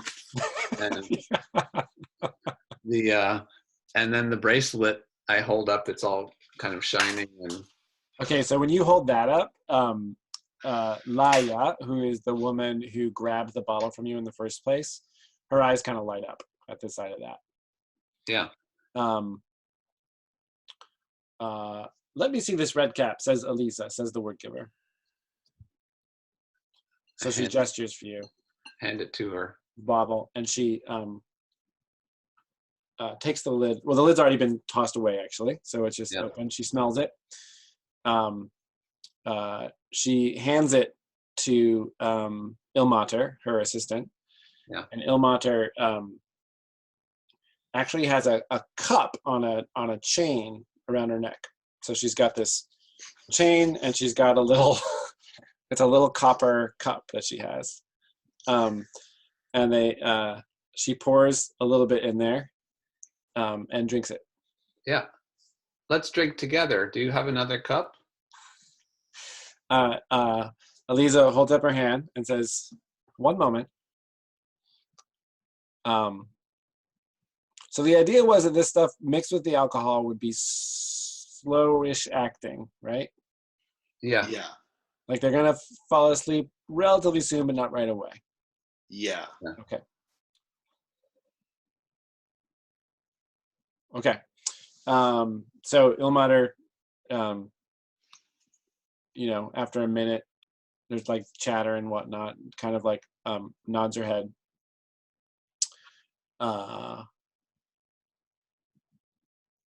And Eliza says, another mead ration for everyone. I will be keeping the red cap. It is fine stuff, is it not? Then perhaps you will drink with me, Yes. Helmi. And come, listen to my tale, for it is one you will not believe. Come into my tent. And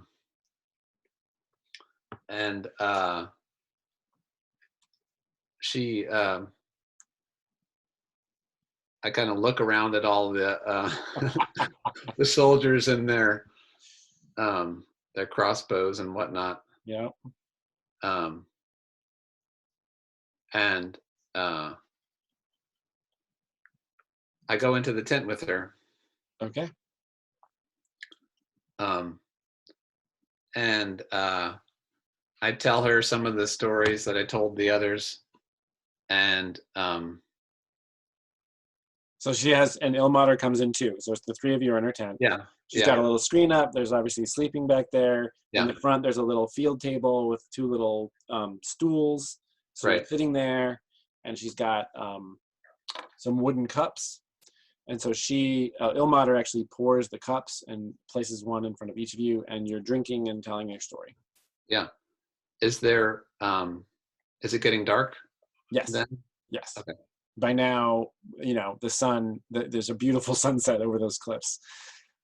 It's darkening, yeah. And the fire is not blazing. It's like at this point, it's basically like embers with some flame. So there's like a flickering light over the entire area around that fire pit. Everybody in the trees can clearly see all the people gathered there. Yeah. And you guys just saw Helmi disappear into the tent with the red cap.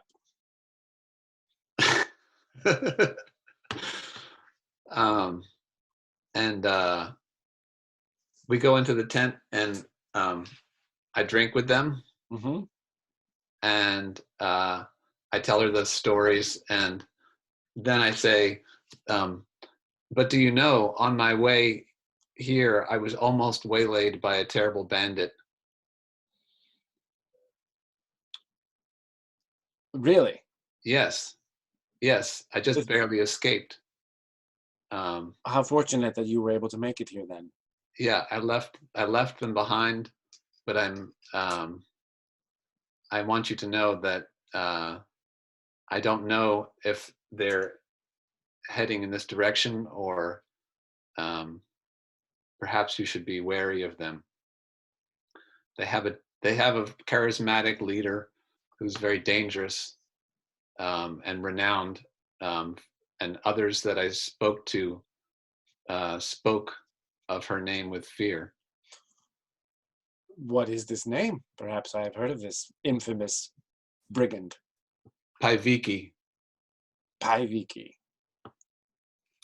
I have not heard this name. Must be this person either has a false reputation or is known only in the South. You will know this name. She's the most dangerous, and so you say that right when you say that, Ilmater collapses on the floor.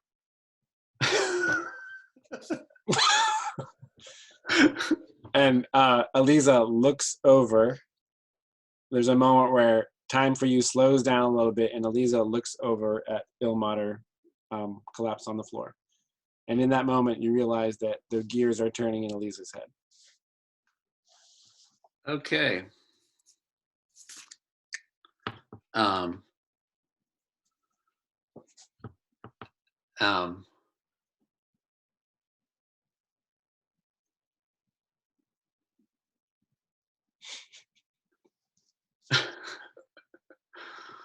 Well then, Well, sorry, just to clarify, so you've been drinking a little, and Elisa has drank a little bit. They've drunk enough. Yeah, I mean, Eliza has drunk enough to knock her out. She's just not there yet. yeah, and And you really have to pee. I really have to pee, but I also have been fortified with limestone. Yes, that's what I mean. You're totally full of limestone water. Totally full of limestone water. And if you don't pee, then you'll pass out, right? I think that what's happening is the lime has absorbed the toxin. So that, relatively speaking, Paiviki is safe physically, but just really has to pee. And okay, well, I think this is the moment. And Paiviki leaps on Alyssa. Okay. Um, Yeah, because there's that. She looks over, does that. She's looking back at you, and she's actually reaching for her sword, and that's when you jump. Okay. Yeah, I want to leap on her.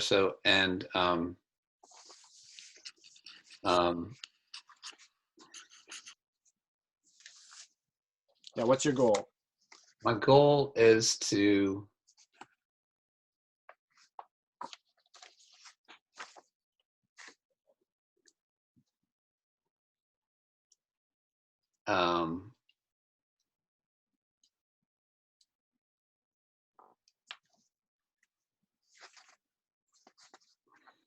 what is my goal? My goal is to grab hold of her and pull my knife and hold it to her and tell her not to speak. To not make a sound. Yeah. So you're trying to restrain her from getting her own weapon out. Yeah. Okay. I think to do that quick enough, and her going for her sword, it's dexterity for you to do that. So I have a favored weapon, which is hand-to-hand combat. Oh yeah! And how much metal do you have? Let's see. You should have 3. I don't think you've taken. I don't think 1 plus 2. Yeah, 3. Okay. And I'm allowed to spend 1 of it, right? When you make any move with a favored weapon before you roll, you may spend 1 metal to take +1 to that roll. Unless you have master weapon. The move, do you? No. Okay. No, I chose leader. Am I allowed to invoke no guts, no glory? I wouldn't call these overwhelming odds. No, not yet. Nope, it's just you, and she's also, at this moment, she's unarmed also. So Right. It's definitely not overwhelming odds, yeah. Okay. Yeah, so you're going to be making, what, do you have a dex mod? Do you have any dex plus? No. Okay, so then you get +1. If you're going to spend a point of metal, mark that, and you get +1 to this roll.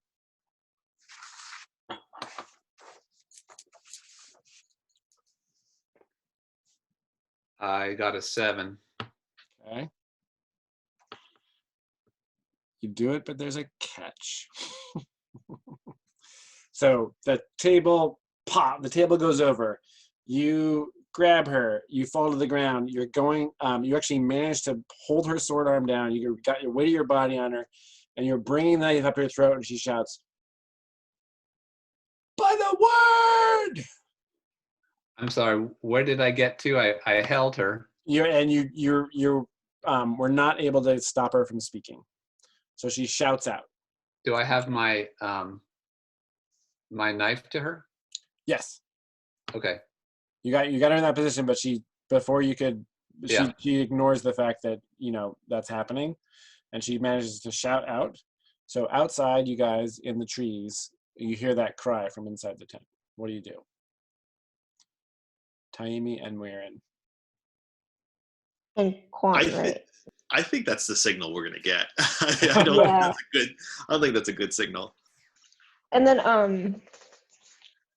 So I think I was brooding in silence enough to re-earn my cunning back. Oh, for Is sure, that for sure. Yeah. okay? Okay. Yeah. So then our signal to the goat riders should also So we you should give. also call. So Mirren gives that signal. The ghost riders, the goat riders burst out of the trees, and so that's happening right there. Taimi, what are you doing? I would love to. Is that woman that was tending the beast is gone, right? She's no longer at where the beast is. That's right. Yeah, I want to cut the beast, and I want to like pull the beast into the woods so that they don't try to like use it to escape. Okay. Oh, interesting. I want that beast. Oh, interesting. Okay, so you suddenly appear at the side of the tree, you cut the rope. How are you going to encourage the beast to follow you?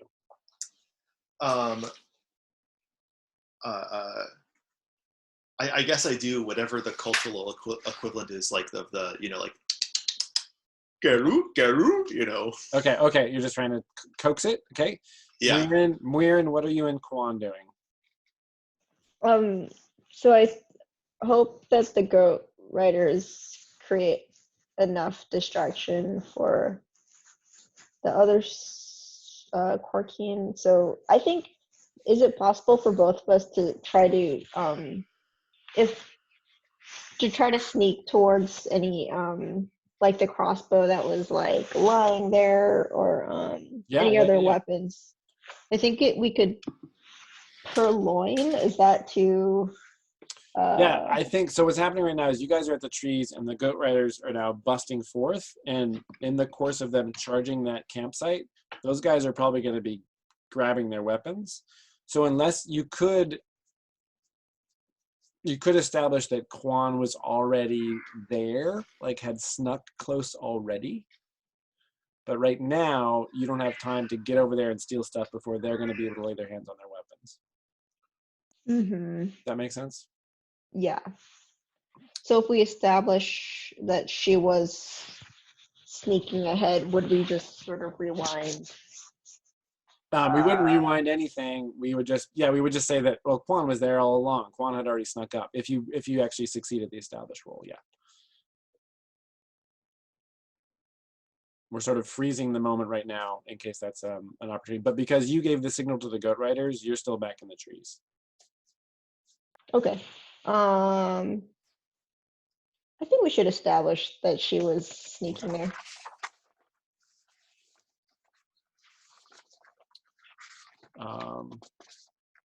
Go for it. That's an intelligence roll. Okay.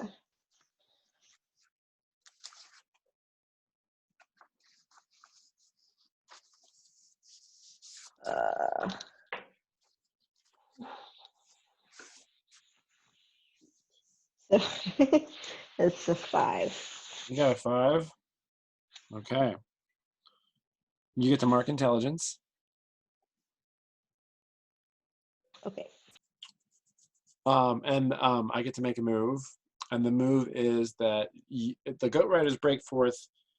Taimi shows up at the tree, and you see one of the word keepers has spotted Quan behind the tent and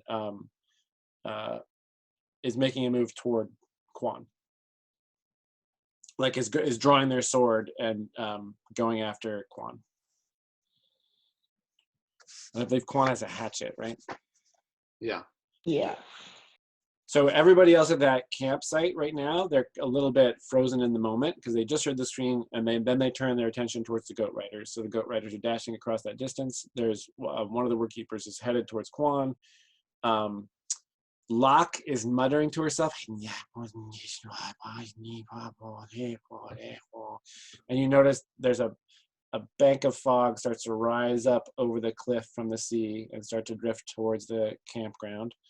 And back inside the word keeper's tent, Paiviki is on the ground with Elisa. So she's like holding her wrist as you have the knife. You've got her sword arm pinned to the ground. So you guys are basically in like. We're in mid. Mid grapple. Oh, okay. I thought I had her where I wanted her. So I don't have my knife in a totally. I don't have her in a compromised position yet. I mean, your knife is right close to her throat. Okay. She's not ready to give up. Okay. But you're definitely in. You do have the upper hand. Okay.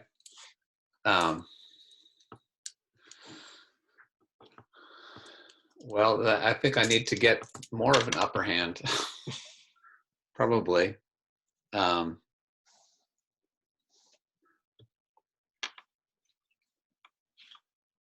I think I as we're struggling together, I say to her, surrender now, or your life is forfeit, and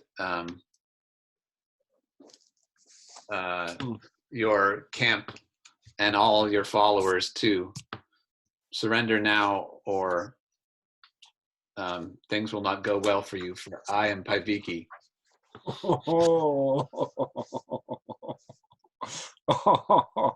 Okay, that's a negotiate. It's amazing. Strength. I mean, you're not really charming. You're intimidating. So I believe that's a strength roll. Okay.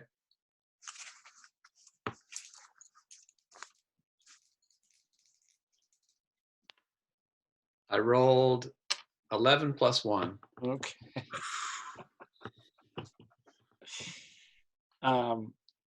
She's like struggling with your hand, and you say that into her ear, and she lets go and lies there, and then she like is staring up at you, and she like shakes her head, and you can tell she's like trying to shake off the effects of the poison.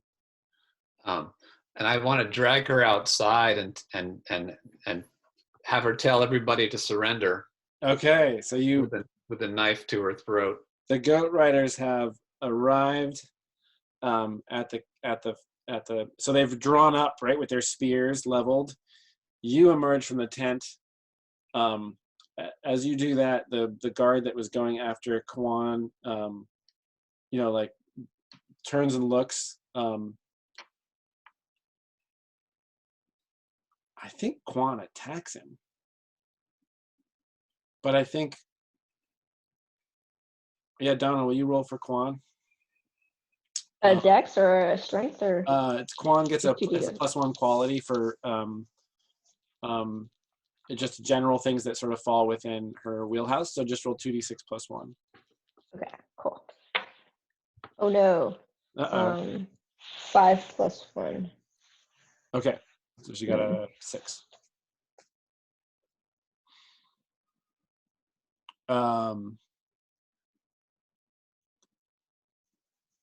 Okay, so she goes after him as soon as he turns around. Oh no, it's not Emo. It's it's the third word keeper, the other one who was in armor.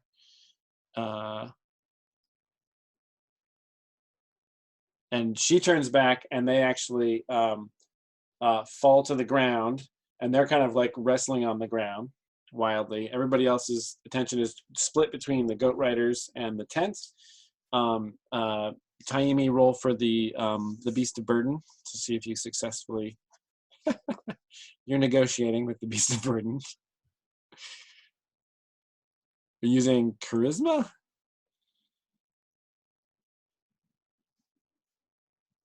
You're muted, John. Sorry about that. Yeah, I'd love to use my charisma score to convince or charm them. Come on, sweetie. Yeah. Come on. This way, galoo galoo. Yeah. Go for it. Okay. That's a 9. Okay. Yeah, yeah. you know that the creature will go with you, but it's gone through all of its food. It just wants something good to eat. It's not going to go with you unless you give it the right. You know, as a hunter, that's what it needs right now to follow you. Is some taste. Okay. but the more instantaneous things are happening around the campfire. Yeah. Yeah, so Actually, there's that moment. yeah, that's fine. Is Muirin doing anything during all this? Does Muirin show up with the goat riders or right behind the goat riders? Yeah, she's definitely leaping into the battle, I guess. I think she would want to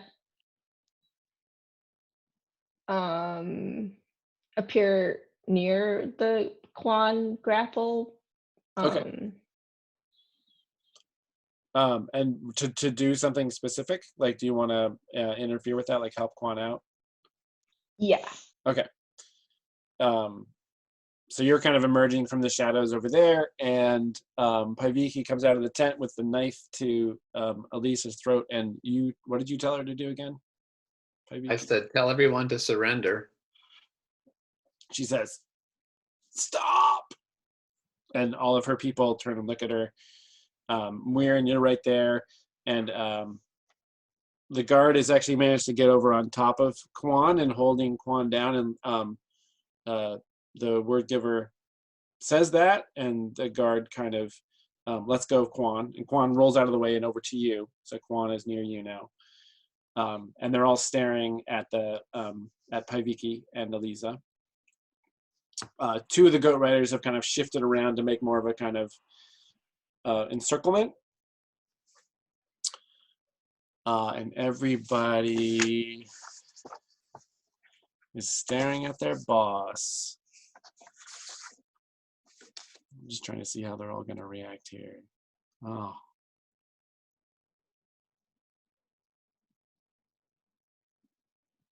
Okay.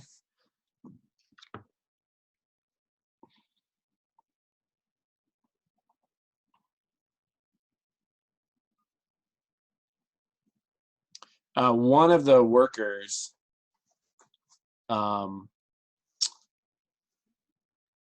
just starts laughing. Everybody else is still. Emil had his. He had grabbed his crossbow and it was loaded, and he's holding it. And Elisa says that, and he points it. He sort of doesn't know what to do, and he's kind of pointing at the goat riders. So he's the only one that looks actually like he might cause some harm. Everybody else is kind of frozen in their tracks. And he's kind of looking around, he's looking over at her. And Paiviki, Elisa is like slumping in your arms. And I shout, drop your weapons. You have been defeated. Okay, Emil's the person you have to convince. Emil's the guy that greeted you at this camp. You have betrayed his trust. But he also sees that you've incapacitated his boss. So you have to negotiate with him. And you're surrounded by goat riders. Yeah, there's that. That's a major.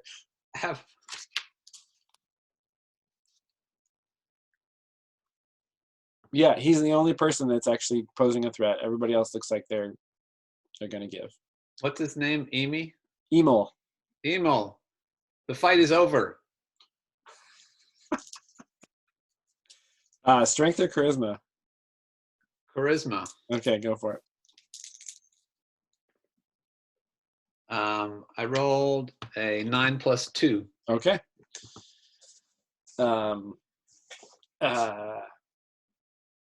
He puts his crossbow down on the ground and stands back.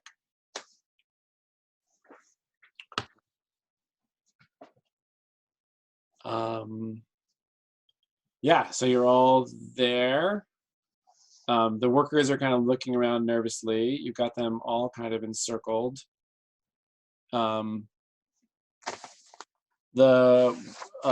word keeper named Laia, who had with the matted hair, who had taken that bottle in the first place, has kind of like a scowl on her face, but not like a "I hate you" scowl, like a new situation kind of scowl. And one of the youngest of the word keepers and the youngest of the laborers both look afraid, essentially. One of them being the woman who is tending the animal. Yes, Taimi. Speaking of said animal, if I'm going to just hand the rope off to Annika and try to get myself into a better position so I can, train my bow on anybody who causes problems. Great. I mean, you could do that from the tree at the distance that you're at. There's still enough light from the fire, or you could get closer to the whole situation. Oh, really? Can I see everything? Can I see everybody? Do I have? Because from the drawing, it looked like the tent might obscure. Yeah. It might obscure. Sure. Yeah. So you're gonna need to get a better. Okay, so you're in a better vantage point. Great. Yeah.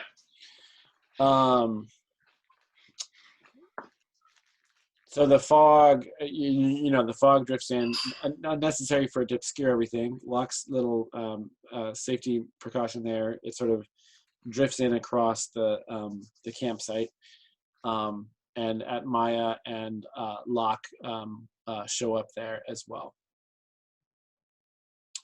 But they're totally letting Paiviki run the show here, given that the word giver is now unconscious. And they're dealing with these 6 other people who appear to have surrendered.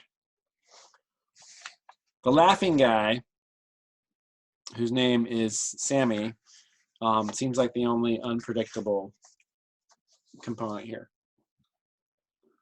You sort of feel like you don't know what he might do. And Paiviki says, "Everyone lay down. No harm will come to you. The people of Salt Wall have given their word." So everybody lies down except for this Sammy guy, and he kind of looks around at everybody and looks at the goat riders. And he just walks over to the supply cart, the supply wagon, ignoring your directions. And he pulls up the tarp. And he's just kind of like rummaging around in there. He's one of the workers? Yeah. Yeah.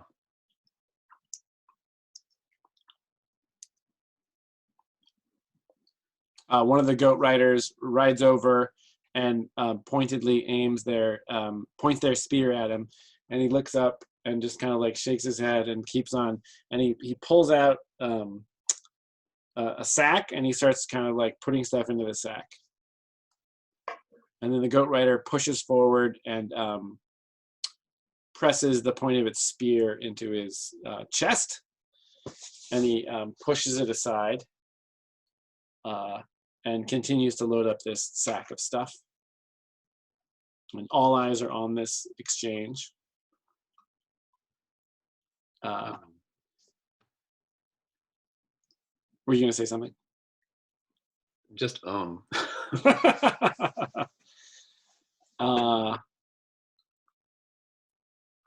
And then he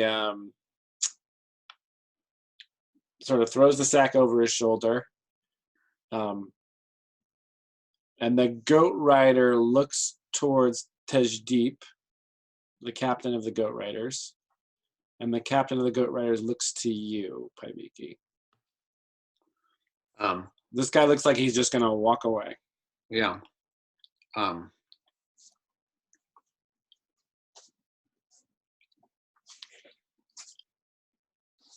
Does he have any weapons on him, or? He has like a knife. Yeah.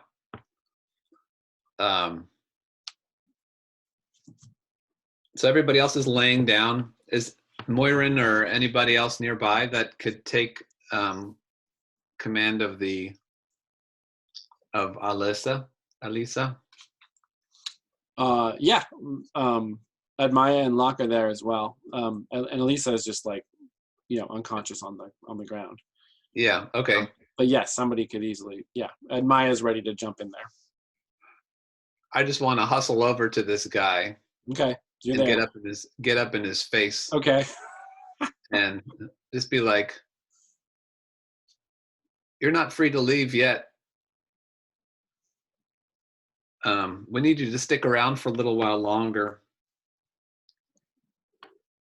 Why the rush? I'm done here. This job is over. Yes, this job is over, but we need you to stick around for a little while longer until the villagers of Saltwall are returned. You don't need me. And he just starts walking away. I think I want to wrestle him too. Okay. Like just wrestle him into submission and tie him up, basically, to stop him from subduing him. How about I grab him first, and then I'm just going to try and convince him. Okay. With a rough grab. He just shrugs you off. I want to say no, listen, you have to stay. Either you can stick around and be fed by the people of Saltwall, or I can tie you up. Which will it be?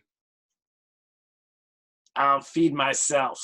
And he pulls his knife out and kind of like brandishes at you. Huh? I'm gonna grab it from him. You're gonna just take the knife? Okay. Yeah. Certainly unarmed combat. And you're making so the fight's not actually started. You're just gonna try to get it from him. So that's gonna be dexterity. Okay. Unless you want to, do you have a better strength modifier? I do. I mean, I can imagine because you're not actually fighting, he's just kind of brandishing it, that you could just grab it and use your strength to that'd be bend nice. it out of his hand kind of thing. That would work too. Let me try that. Okay. And can I burn a metal? Yes. Or yes. spend a metal? Yes. Yeah, I got a 9 + 2, so 11. Okay. So he does that. You grab his hand. He lets out a little and he drops the knife on the ground. And you've got him sort of physically under your control. And I guess Mirren and Quan are right there, so you guys could tie the guy up. Yeah, I have rope. I can tie him up. So you're totally equipped for that. Okay, so you've got him subdued. And he's like really unhappy about it. Like spitting. He's not like shouting, he's just like, there's definitely something is up with this guy. Yeah, all right. All right, you got everything appears to be under control. Should we take all their weapons and stuff? Yeah, I mean, the camp is yours. Yes, very much yes. Oh boy. I need some armor. You need some armor. Well, I guess you just got some. Damn. Yeah, wow. I mean, I'll make a comprehensive list. I guess you're just ransacking this whole camp. Yeah. There might be a decent amount of loot here. Which we can actually, I'll write up a list of that for next time, of the total inventory of what you've acquired here. But suffice to say that there's supplies enough for all these guys to eat. There's their personal weapons, and then who knows what other goodies might be there. So yeah. Instead of rolling all that up right now and taking up time to do that, since we're getting closer to the end of the session, I'll just get that ready for next time. Yeah. But I do know for sure that there's a fair amount of Corkine coinage and some gemstones and other kind of items that you will be recovering here. I mean, we'll have to be fair and split it to some extent. With the Venati folks? Yeah. Yeah.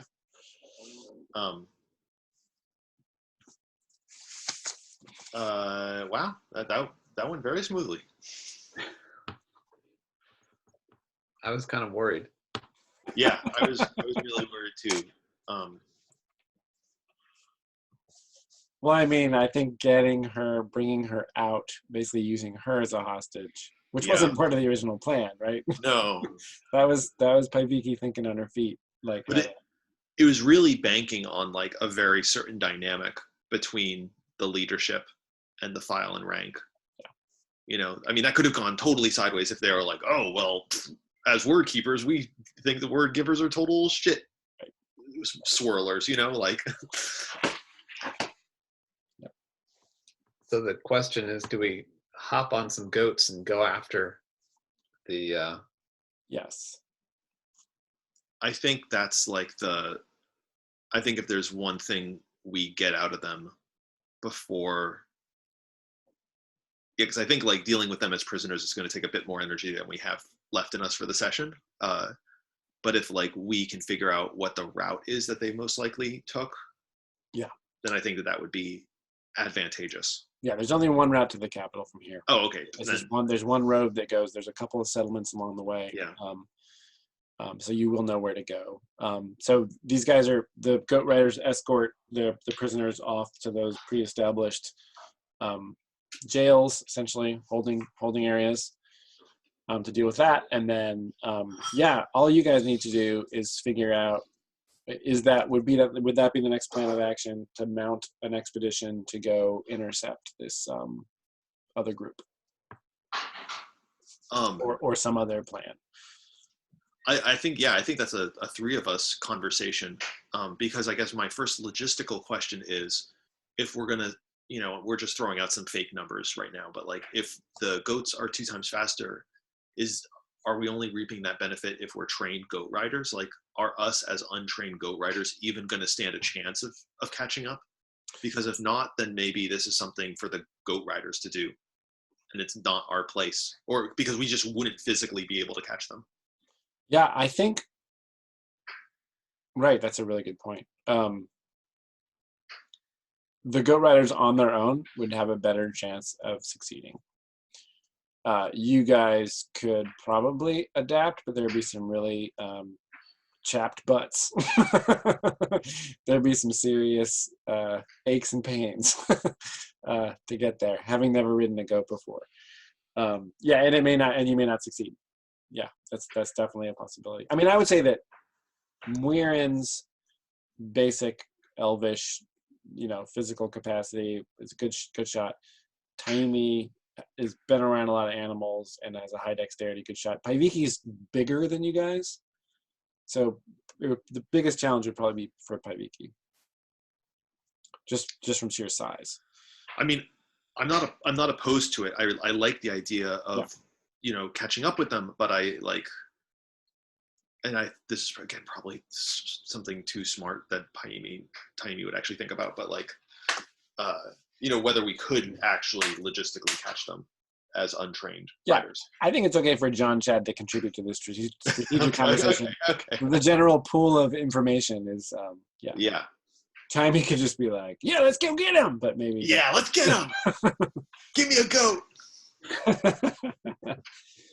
Yeah, so if one option would be to go after them, what would be the another option? What would be the next step if for you guys if that was not it? Pretend that you send the goat riders off on a mission to do that.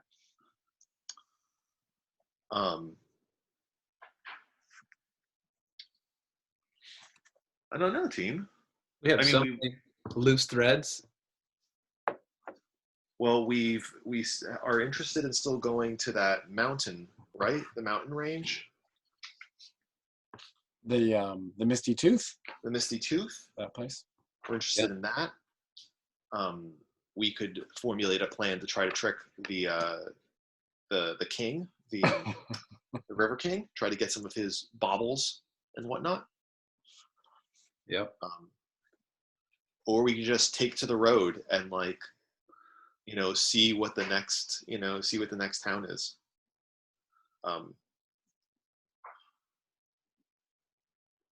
Donna? I guess I would feel worried about because it depends, I think, on how the capital reacts before we can necessarily leave Saltwall. In case they mount a larger force than what Saltwall can defend. Now, part of me is also wondering, would you all be open to maybe letting the workers free? But I don't know where they would go necessarily. But I would say we probably our interest would be to hold the ones that have military or royal or some kind of government status. Yeah, that makes a lot of sense. Yeah, I was originally thinking that they were already in the capital and that we would just send a worker or two back to the capital to tell what happened. Yeah, so you could even there doesn't need to be an expedition to intercept them. You could just go according to that plan and not sweat it, right? Because it would be depriving. If that happened, then basically Saltwall would have no militia. It would have no town guard. If we send away the goat riders. Yeah. Yes, that's a true point. So you could just let it go and then do that original plan of sending somebody as a kind of messenger. Yeah, I just... It's too bad we hadn't thought about the timing of it. I probably would have gone after the people quicker and then come back. Well, you only got here yesterday. That's true. That's true. I mean, yeah, I guess you could have set off right away. Sitting on our hands or nothing. Yeah. Yeah. I mean, I guess I also just don't know how long it takes to get to the capital. I don't know how long news travels. Well, right. Well, news from here on its own, it would take somebody coming, understanding what happened, and then taking that news back. And that's definitely not, because you guys have just, you could literally by the end of the next day have this camp removed, so nobody would even know it was there, right? Yeah. And so visitors from afar, unless they already knew that the camp had been there, wouldn't have any news to report. But eventually, if there's no word from Elisa at the capital, then they would send somebody to see what's going on. Yeah. Yeah. Like, that is a more favorable ending for me rather than essentially telling them that we pwned their camp and their word giver. I mean, I think the reaction will ultimately be the same. I do unfortunately think that they will send a large force. I think the only thing that we can affect is how long it takes for that large force to get here.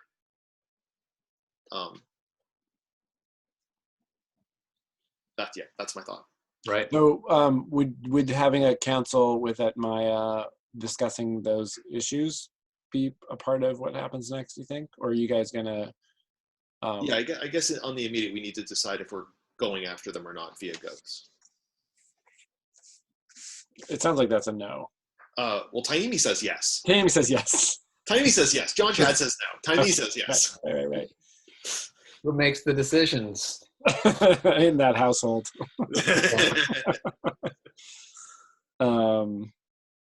Okay. I mean, just to throw it out there, the other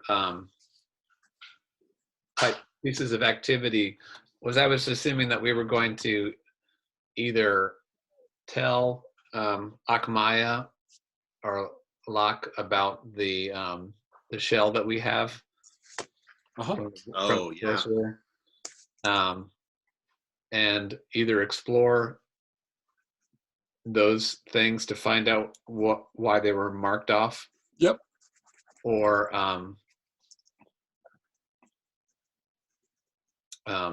Paiviki is really curious if Locke will teach her how to bring the fog in. Ooh. So, like, spending a week or two here in Saltwall is a possible next thing. Yeah, we have an injured party member too. Mm-hmm. Yeah. What does Muirin / Donna think of that? I like those ideas, and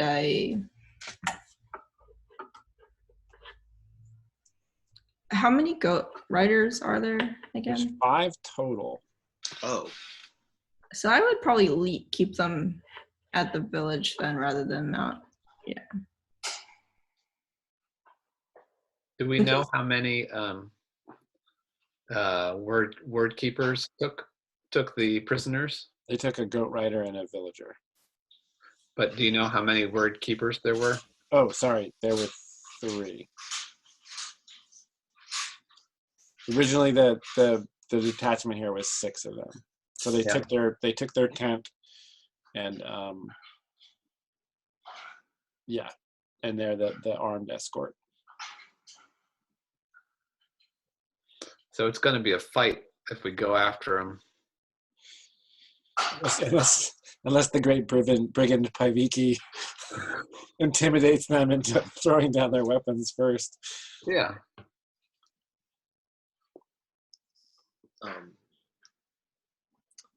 Yeah, I don't know. That might be a hard sell though to the Venati to be like, we're not going to go after your friend. We're just going to let him get taken back to the capital.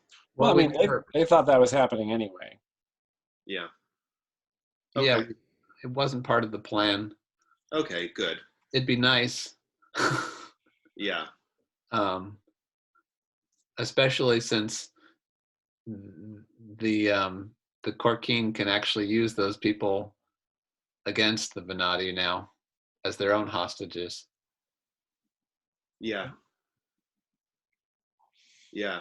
Yeah, I think this is like the current status quo, is that they're just going to have these hostages. Those 2 people are going to be taken back to the capital. When someone eventually comes to check in on them, I guess that'll be when discussions happen. Unless we send somebody immediately to make that case. We can send Sammy. He's reliable.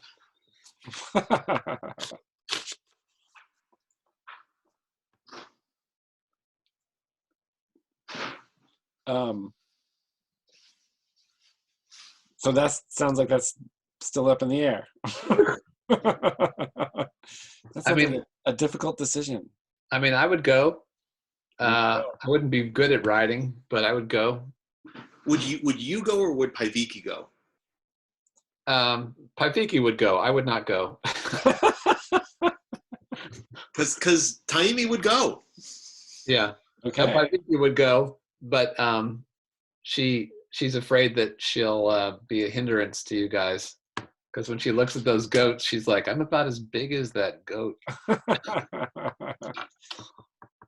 Paiviki could just run. I mean, these guys are moving at marching pace. So just a fast, it's like the Lord of the Rings. You can speed up your march rate. I mean, the goats could be like a advanced guard to get there first. Oh yeah. And Paiviki could bring up the rear essentially. Do we know what that beast can do? Can it be ridden? No. It could probably be ridden, but it doesn't move very fast. It's basically like an ox, so it's really strong, really slow. Yeah. I mean, we're going to need it and that cart to haul all of our loot. It's a loot cart. It's a loot cart, yeah. Well, what does Muirin think about following them? Neutral, I think. I think it would be good to intercept them. And then if we went, Mirren, if you guys went, Mirren would go, and then would hope that someone like, the Quaners can help defend the village. We can bring the some artifact of Alyssa's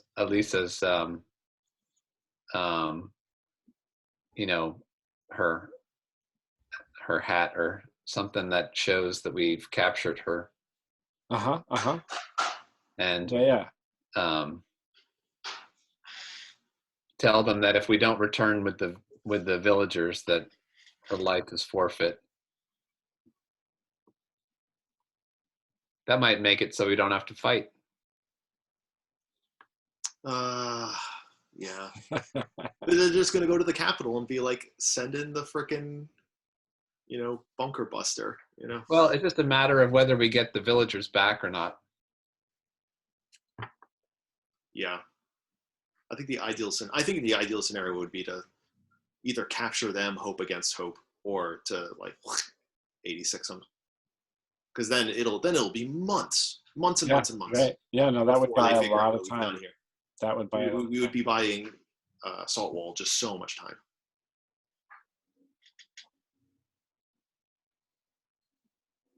Are you guys gonna go for it?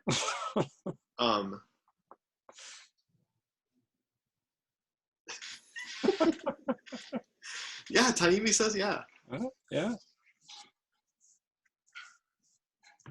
We ride on some goats, we chase these guys down, and then we win. I guess there would be some closure if you can tie up that loose end. Right. Yeah. Well, yeah, would we have support from the goat riders, I guess? Because that would make a big difference. Oh, yeah. I mean, if that's the move, is, yes, the village would be essentially defenseless. Well, let me think. If you guys took 2 goat riders to be basically like your guides and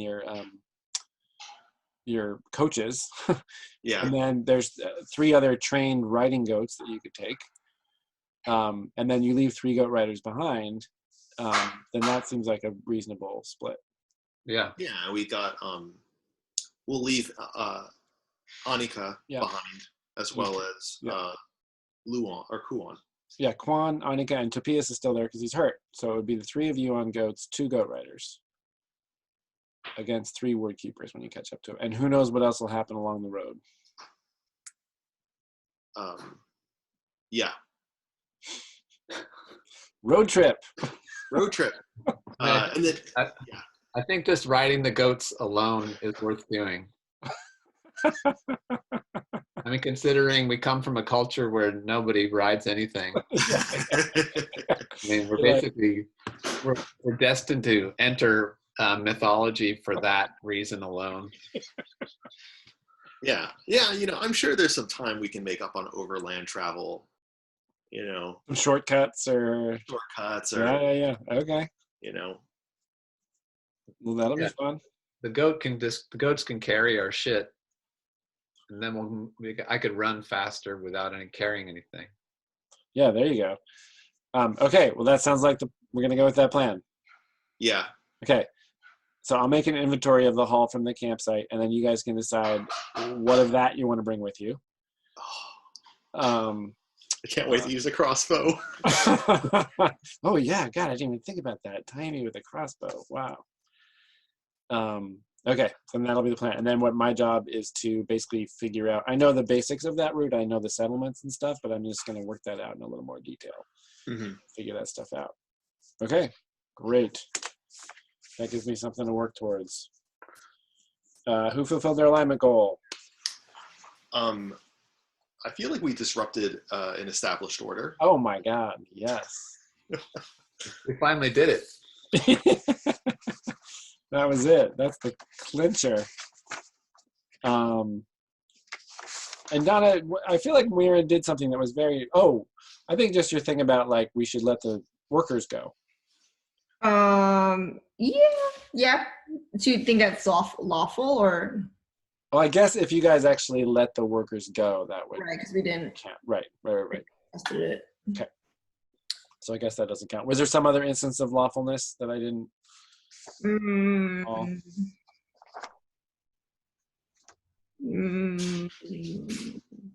Not so overt. Okay. Traits.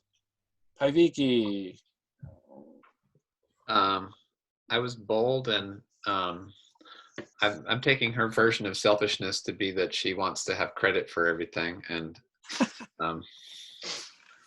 Right. become the famous person that she imagines herself to be. So Yeah. What's that? It's like boastful or prideful or something like that. But yeah. yeah. Great. Awesome. You get an XP for that. Miriam was focused, respectful, and ruthless.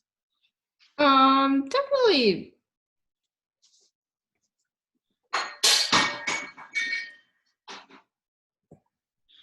Focused, I would say. Okay. I mean, I think the thing about potentially releasing the workers just as a statement is respectful as well. Right. Okay. Yep. Great. Go ahead and give yourself XP for that. Curious, cheater, and irritable. Didn't have much opportunity for. No. Curious about a weird animal that he's never seen. That was curious. That was very curious. Yeah.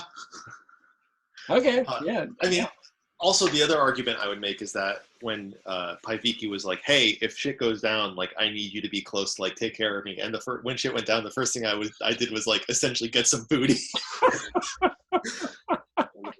I was going to mention that.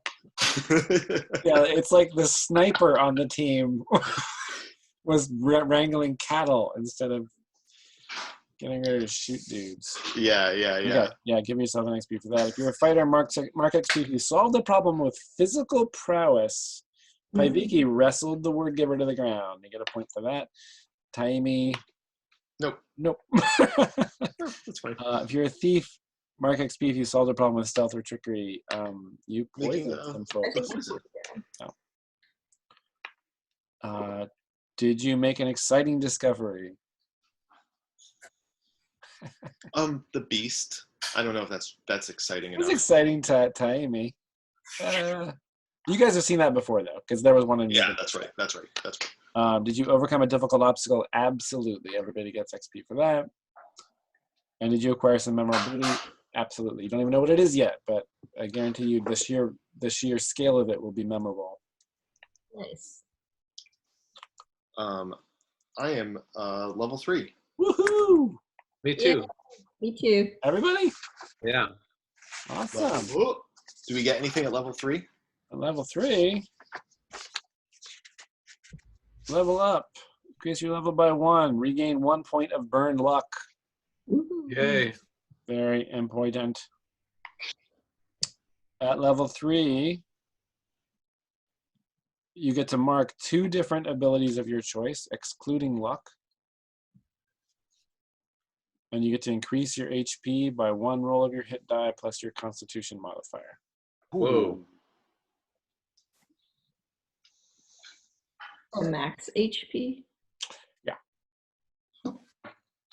Oh. What'd you get? 1. You can burn luck. Oh man, I could burn luck. Yeah. I My rolled a luck- 7. Oh, Go ahead. 7. Nice. I'm back up to 12 now. So if I get another luck, I'll be up to a +1. But I don't know if I'll ever really get there. I think I should probably burn luck. Bye bye luck. You just got one. Why not? Oh, and we're in. Wait, did you roll your hit die yet? Yeah, so I got a 4 + 1, so now my max is 10. Nice. All right. Mine's 9. What are you up to, Taimi? 15. Whoa! I had 8 and I just rolled a 7 on the D10. Amazing. I think I've been reading too many books and not doing enough cooking. That's what I've been saying. Well, the other thing about hit points to keep in mind is that it's not literally your physical capacity to absorb damage. It encompasses everything from like your energy level to your your morale. It's like basically when you lose that hit point, you're down, but it's not like necessarily a measure of your pure physical capacity. Yeah, Paiviki's all bluster. That's right.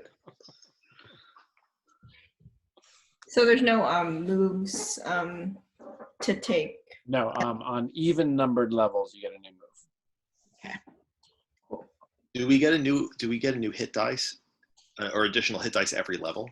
Every odd level, you get to mark abilities and you get hit points. Oh, that's cool. Every even level, you get moves. That's cool. Yeah, so don't forget to mark your abilities if you haven't done so. Mm-hmm, mm-hmm. Oh, and if you're human, you mark an extra. Yeah, that's what I was going to ask. I don't read the rules, but so if you if you got 5 marked like for ability, when would you increase that like stat? Would it be the next game? No, when you fill up that row of bubbles, Mhm. your stat bumps up 1 and you erase the bubbles. In the middle of a game, if you. Oh, okay. Yeah. Whenever it happens, that's when your stat increases. Cool. So you have to mark 2 different abilities. Yes, correct. And then the human one has to also be a different one, or it could be human is anything. Okay.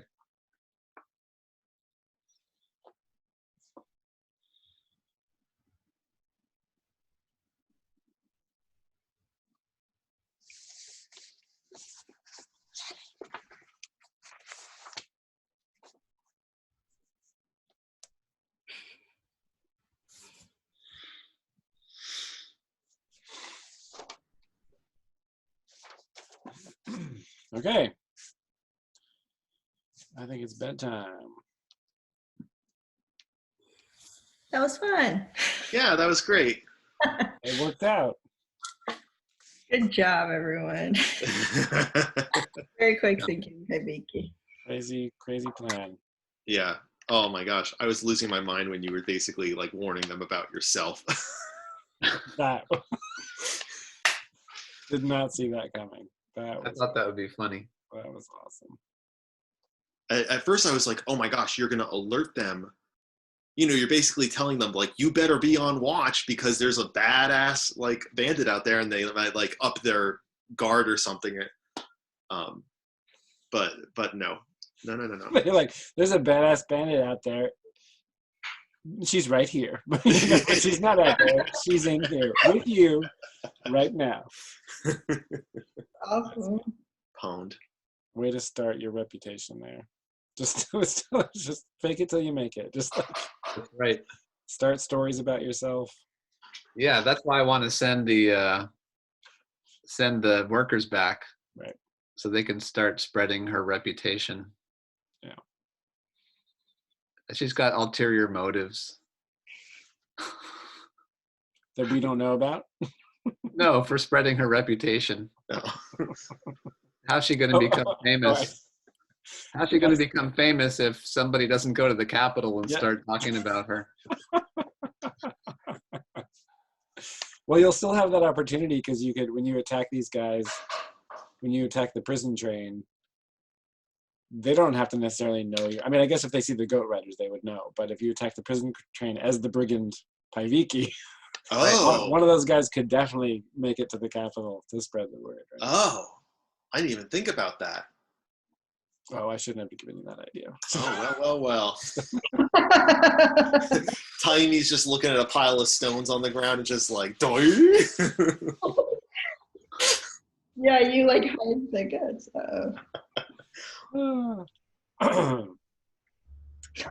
Okay, I got it. All right, team. Yeah. Thanks, you guys. Thank you so much, Jason. Good I guess night. next week. That's, I think, next Thursday. Yep, next Thursday. All right, sweet. All right. Everybody, stay safe. You too. Good night. See you then.